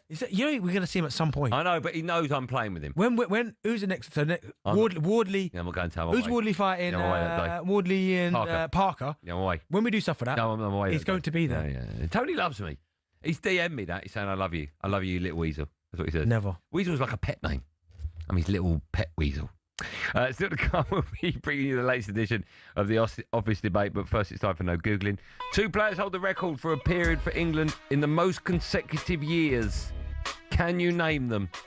What?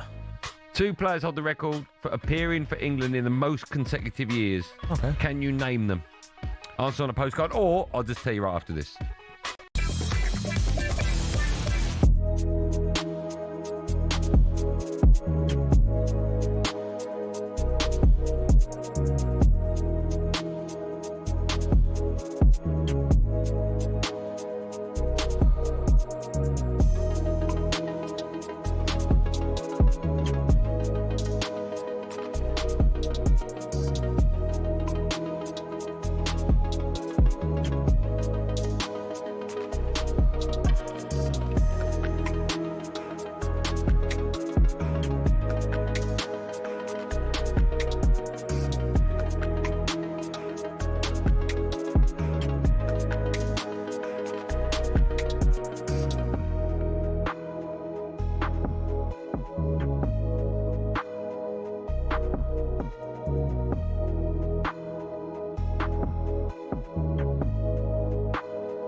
Thomas Tuchel's team in qualifying, but the former England midfielder does expect more positive performances at next summer's World Cup. I think if you're playing Spain in 30-degree heat, you can't go after them for more than 10 or 15 minutes. You've got to be cute and clever and maybe pick people who can counter really well for you, because Spain will dominate the ball.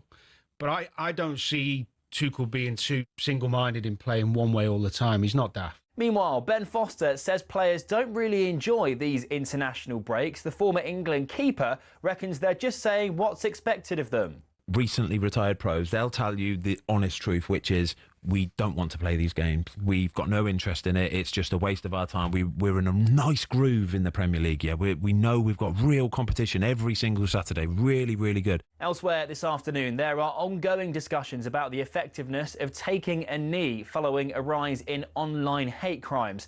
Players will make the gesture this weekend for the first time this season as part of the Premier League's No Room for Racism campaign.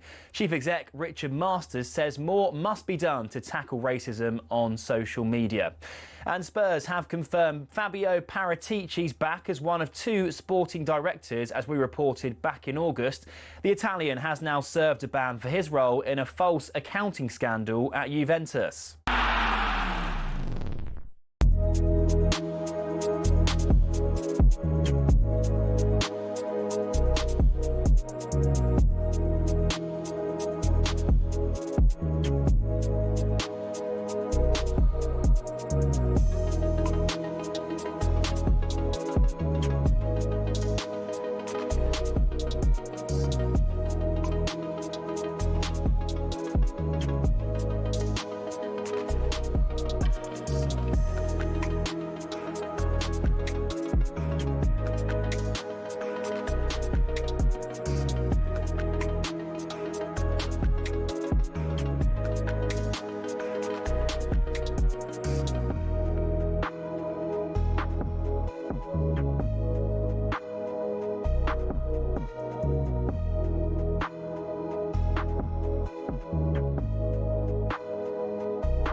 You said about Everton just when we come off air.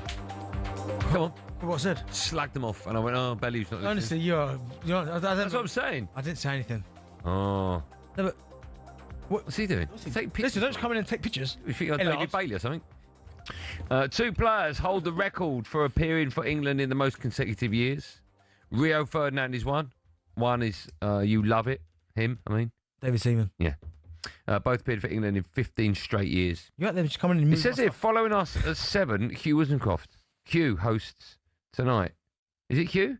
No, it's not me. It's you. No, it's not you. me. I'm not doing it. Oh, no, Wozencroft, sorry. He's got former Chelsea defender Scott Minto alongside him. They take a deep dive into the state of refereeing at grassroots level. talkSPORT Sam Ellard, the photographer, will also be having his say during the show. Would you believe it? He joins us now to talk about it. Samuel? Good evening, guys. How are we? Oh, that's a bit loud, isn't it? Was that loud? Yeah. Oh, I felt like I just spoke at a normal voice, did really I? Loud. Sorry, I mean, you saw me in bed. Yeah, just chill out, man. I thought I'm quite chill. No. Do I sound loud now, or is this that's okay fine, now? good. I feel like I'm talking into the normal part of the microphone, am I not? Yeah, but it's very loud. Very loud. Yeah. I thought I just said good evening in a normal tone. Just loud, that's all. Okay, sorry. How are you? Be more quieter. I'm really good, thank you. How's your love How life? are you? What is this? I'm just asking. I'm just curious. People text me. Look, I've got my... ask Sam how his love it when he comes in. What's the latest with Sam? You know what? We're going okay at the moment. The royal we? Yeah. No, me. Okay. You look well, if you don't mind me saying. You look good. Longer beard on top. I like that. New Beard's jacket. good. New jacket looks Longer good. beard on top. What does that mean? No, I don't know. On the face, really. Yeah. Jacket looks Longer good. beard on top. All over the face, really. I like it. New jacket. So, you know. New trainers? No. No, We got I've got the same pair of trainers I've worn these Come the on, last. man. You went in with doing breakfast. Years. What wheels Yeah, you got? no, I know. Show me what wheels What are you these got. called? They're called the Pandas. Yeah, you've got Pandas on. Panda Dunks. Yeah.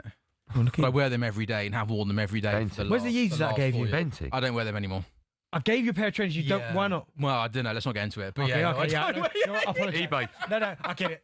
Yeah. Oh, I see. Okay. I get it. Surprised you Sorry, mentioned I'll bring another pair of a different brand. Thank you. Yeah. Jordan, safely, Jordan. Yeah. Right, I hear your show is one not to be missed. Yeah, so tonight from 8, we're going to turn our attention towards the Grassroots game. It's Hugh Rosencroft, Scott Minto, and along with the help of guests, going to be asking the question whether there is a crisis in refereeing to the Grassroots game. We're going to find out if there is and why there is a spike in verbal and physical abuse towards officials that's having a big impact on the amateur game. A stat here, for argument's sake, during the 23-24 season, the season before last, there were over 2,500 charges issued for allegations of serious misconduct, which was a 13% increase on the previous season. Throughout the last couple of weeks, talkSPORT has been looking at some case studies to try and paint the picture, the good and also the not so good. We're going to hear from the Football Association, who are in the last year of a 3-year strategy with the aim to improve refereeing at grassroots level. And one thing I really want to highlight, we hear this at the top of the show, guys, we're going to hear from Harvey Anir, a powerful interview about his ordeal last year refereeing a game of football. Boys, he was knocked unconscious. He was sucker punched from behind. Who by? And according a player. Oh my! And according to witnesses, volleyed in the head on the 17th of November while refereeing a game of football, grassroots football, last year. That's one incident. Harvey's going to join us around 5 You're right, past he's okay? 8. He's okay now. Yeah, he's okay now. Good. So we're going to take a real deep dive and also want to hear from the people, whether you've refereed, whether you played. Do you think kids grow up wanting to be a referee? No. Not at that level. I don't think way. many. The amount of times I've been to watch grassroots football. Oh, no, it's disgusting. Oh the amount my of abuse. goodness. I don't know why anyone would want to do that. So Ben, I'll ask you, obviously, you played obviously football at grassroots level, but now your kids play. You go watch your kids on a Saturday. How do you find the stuff you hear and see? Well, it's different because my eldest Milan, who's 11, he's at an academy, so the referees don't get nowhere near as enough abuse. But listen, it's tough. I remember before he got to Coventry and he was younger at a grassroots team, some of the referees I used to think, oh my goodness, like it wasn't as bad, but anyone who's been to a grassroots game and there's several games going on at one complex, there's like 10 pitches, different pitches, yeah. Oh my goodness, if you're a referee at that level, yeah, I don't know why. Didn't they trial something where the referees at grassroots body level? cams? Yeah, is that body still cams. happening? Yeah, that's still happening. That came in 2023. The FA became the first football association to introduce the trial of body cams, which were used in over 4,000 matches across their league. So yeah, it came in 2023. They got a sort of a new 3-year trial period, trying out lots of different things. And one of the things that I did like the most, Andy, is the body cams. Yeah. Because then you think people might be less brave if they want to do something like that. How do you think, Andy, what we watch on TV impacts and filters down to what we see at the amateur level, if at all? By who? The people on the sidelines or the people that are playing the game? Both, really. Well, I mean, we've had this conversation before about should you allow players going up to the referee, screaming and shouting if the referee gives a right or wrong decision. I would have thought that when VAR was introduced, that would lessen, that would soften, because of course, what's the point of arguing with a referee if he's not actually making the ultimate decision? But I think ultimately kids copy their heroes, and if they see their favourite player run up to the ref and scream and shout, then they'll do it in the game because they think it looks cool and hard. So at the same time, if they see their favourite player spit on the floor, they'll probably do that. Goal celebration. Do that as well. When hand over the mouth. They do Even copy. at grassroots level? Yeah, even at my boy's 11, they do. Oh, you are joking. They copy. Everything's copied.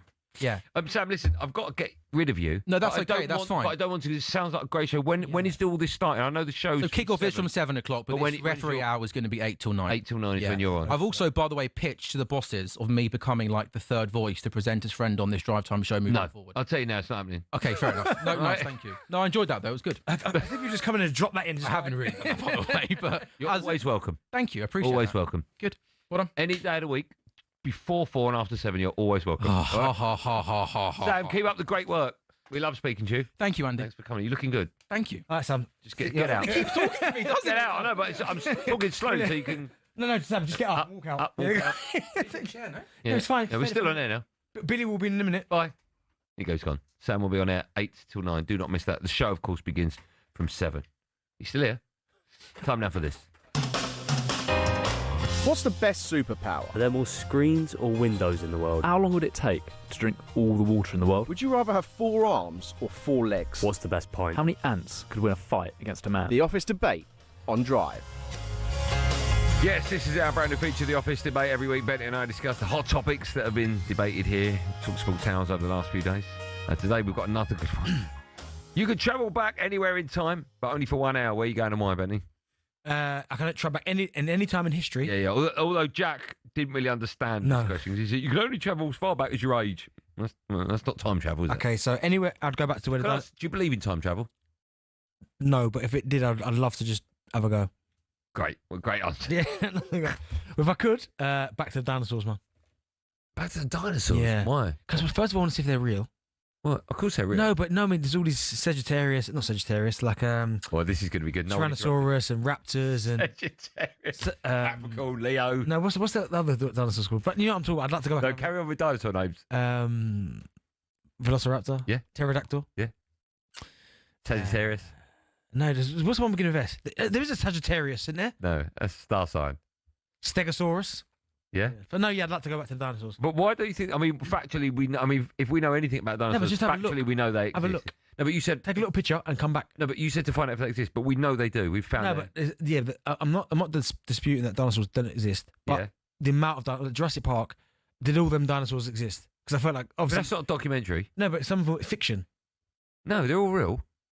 No, but that's what I'm saying. I don't think they are all real. Hey, the last one, the last Jurassic Park is not real because they're like. Oh, I haven't seen the they're last engineered. Like, okay, well, if they've fused I'd love to go and have a look, man. Do you think you could have survived with dinosaurs? 100%. Why? Just because I mean, we don't know. I mean, no one did, right? No, I mean, no one. Well, I'm guessing at one point was we not? There's no humans on there. No, not with dinosaurs. They roamed the earth before us. Okay, but no, yeah, I'd like to just have a look. I think I'd survive, see what it's like. See what the climate was like back then. I don't think you'd survive, Deep. I'm surviving. How? What are you going to do? You see a big TV, you look out the window and a Sagittarius. Well, no, Jurassic Park tells you see a T-Rex, don't run, stand still. And how's that going to help you? Because you can't see, you can only see things that move. Right. Who's that, the T-Rex? Yeah. Right. To keep still. What if there's like a Sagittarius coming towards you? What? No, they're not quick. Oh, it's massive. All I want to do is have a little peek. Mate, it's only an hour. I don't think you'd survive the hour. Oh. Mate, when they bring me back. So you could go anywhere in the world, ever, at any time, to see anything, and you want to go back and see a Stegosaurus. Yeah. What about you? Where are you going back to? You go back to Beck's, Greece. Old Trafford. That'd be you, innit? Beck's, Greece. Imagine. Or Beck's getting sent off for 98 and you go, don't do it. Do you know what I mean? Don't do it. Simeone's coming. Put your leg down. Imagine what a great movie that would be. Well, I'd travel all the way back to the dinosaurs with you. And you ask him, right, where we go, Goldstein? All of a sudden, Old Trafford. You go, are we Old Trafford? Beck's, Greece. That would be amazing. That's a great answer. All right, well, there you go. There are the answers. I'd travel back to Old Trafford to see Beck score that goal. And I'm going and you going back to see a Sagittarius. The Cretaceous time, I think it's called. What? Is it Cretaceous? Oh, I don't know now. It's something like that. Is it? Yeah, it's Cretaceous. I've just been told, I don't know this. How many years do you think there were between dinosaurs and humans, roughly? 5 million years. 66 million. That's unbelievable, isn't it? That's why I'm questioning if they did. We found the bones in natural history. Mate, I've never seen a bone of a T-Rex. You have? Oh, I'm about to Google it now. What are you talking about? Of course you have. There's millions of... Not millions, there's thousands of them. Sorry, what? Hold on. Are you suggesting that doesn't exist? No, I'm not. Mate, as you walk in the door at the Natural History Museum, the T-Rex is right in front of you. Okay, and also, by the way... Yeah? If it's 6 million years ago... Yeah? Before anyone was there... Yeah? How do you know it was called a T-Rex? No, we called it that. Oh, so we just made the name up. So it wasn't... Well, they didn't. They weren't walking about, I'm a T-Rex, you know. What do you mean, how do you know? T-Rex this is amazing. What do you mean, how do we know what it's called? We made the name up. We made all names up of everything. Oh, where do you think it was found? Well, they've been all found all over the world, T-Rexes. Oh, yeah, North America. Right. There's a great documentary called, I think it's called Dinosaur, actually, about... Jurassic Park? About a guy, just quickly, about a guy that excavated the remains of a T-Rex and dug it up. And the police in some state of America intercepted it and they nicked it off him and they wouldn't allow him to have it. It's a fantastic documentary. I think it's called Dinosaur. I'll find out what it's called. Wow. You should watch it. It's good. When we come back, talk to dinosaurs. One more Billy will be in the studio. It'll be for the end of show quiz.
Do you know the link between this song and dinosaurs?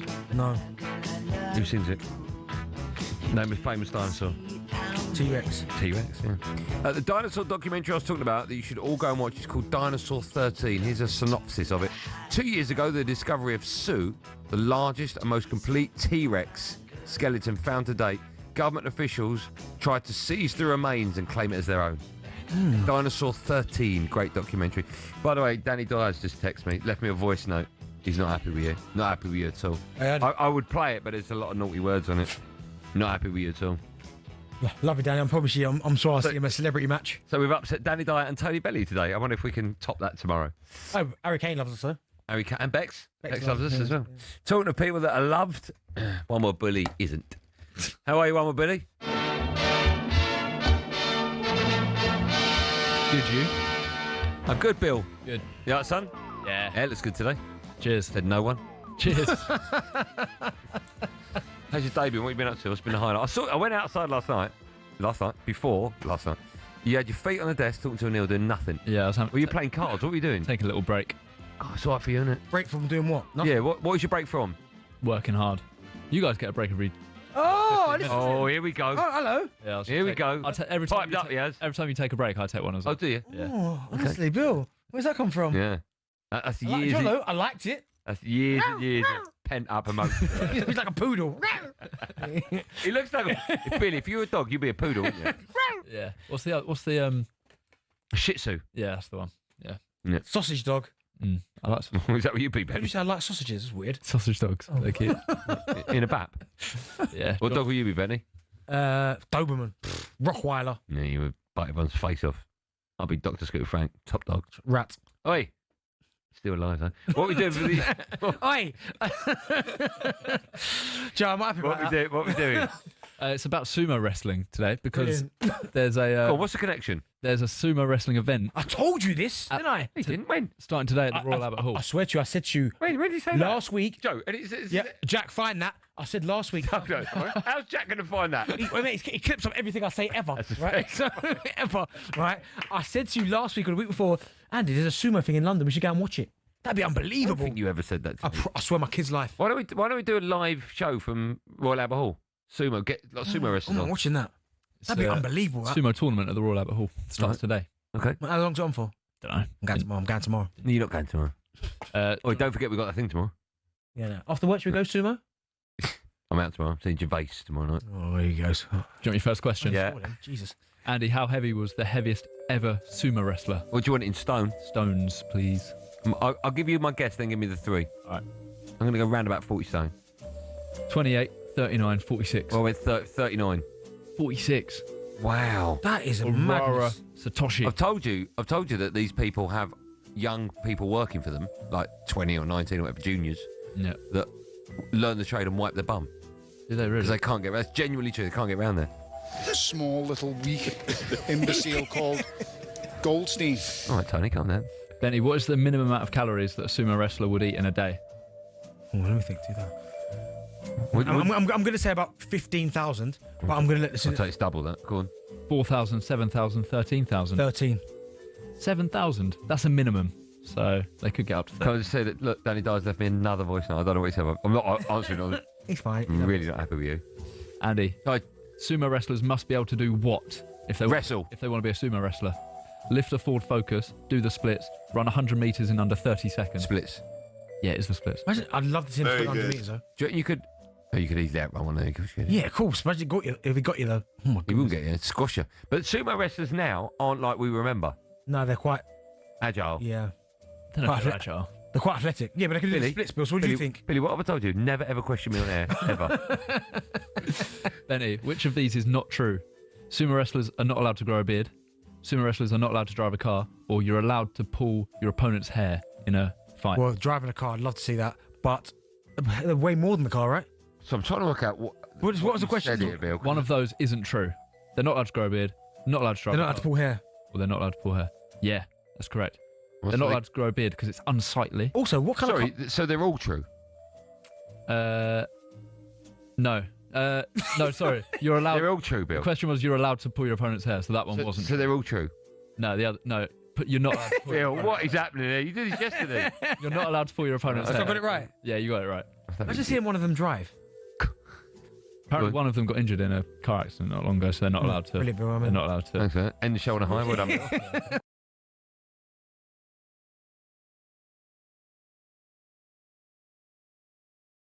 Sumo wrestling, Of a man.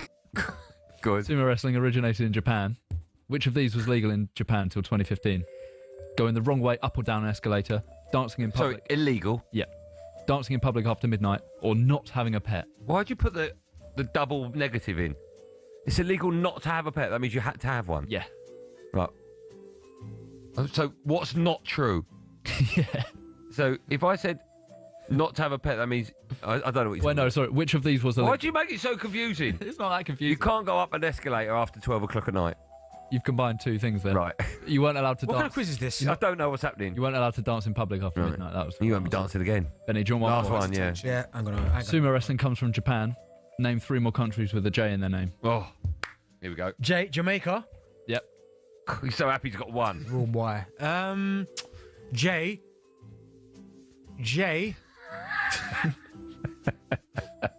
Come on. You said Japan, right? Yeah, you said that. Yeah. Okay, Japan, Jamaica. Could be anywhere in the world. Anywhere in the world. Europe. Europe, yeah. J. Anything? Johnny. Anything? Just need 2 more, don't you? I know. Jay, I need to start leaving my headphones in, Joe. Sorry, mate. Why do you need to put them in? Because they'll tell me some answers. Bill, what's the answer? You could have Azerbaijan, Fiji, Tajikistan. Oh, he's going to get Yeah, because that was going to come out, wasn't it? If he gets that, we know he's been cheating. Right, I think we've upset just about everyone that we can today. Tony Belly and Danny Dyer will be back to do it all over again tomorrow at 4 o'clock. Thanks for listening. Be safe, everyone. Be safe.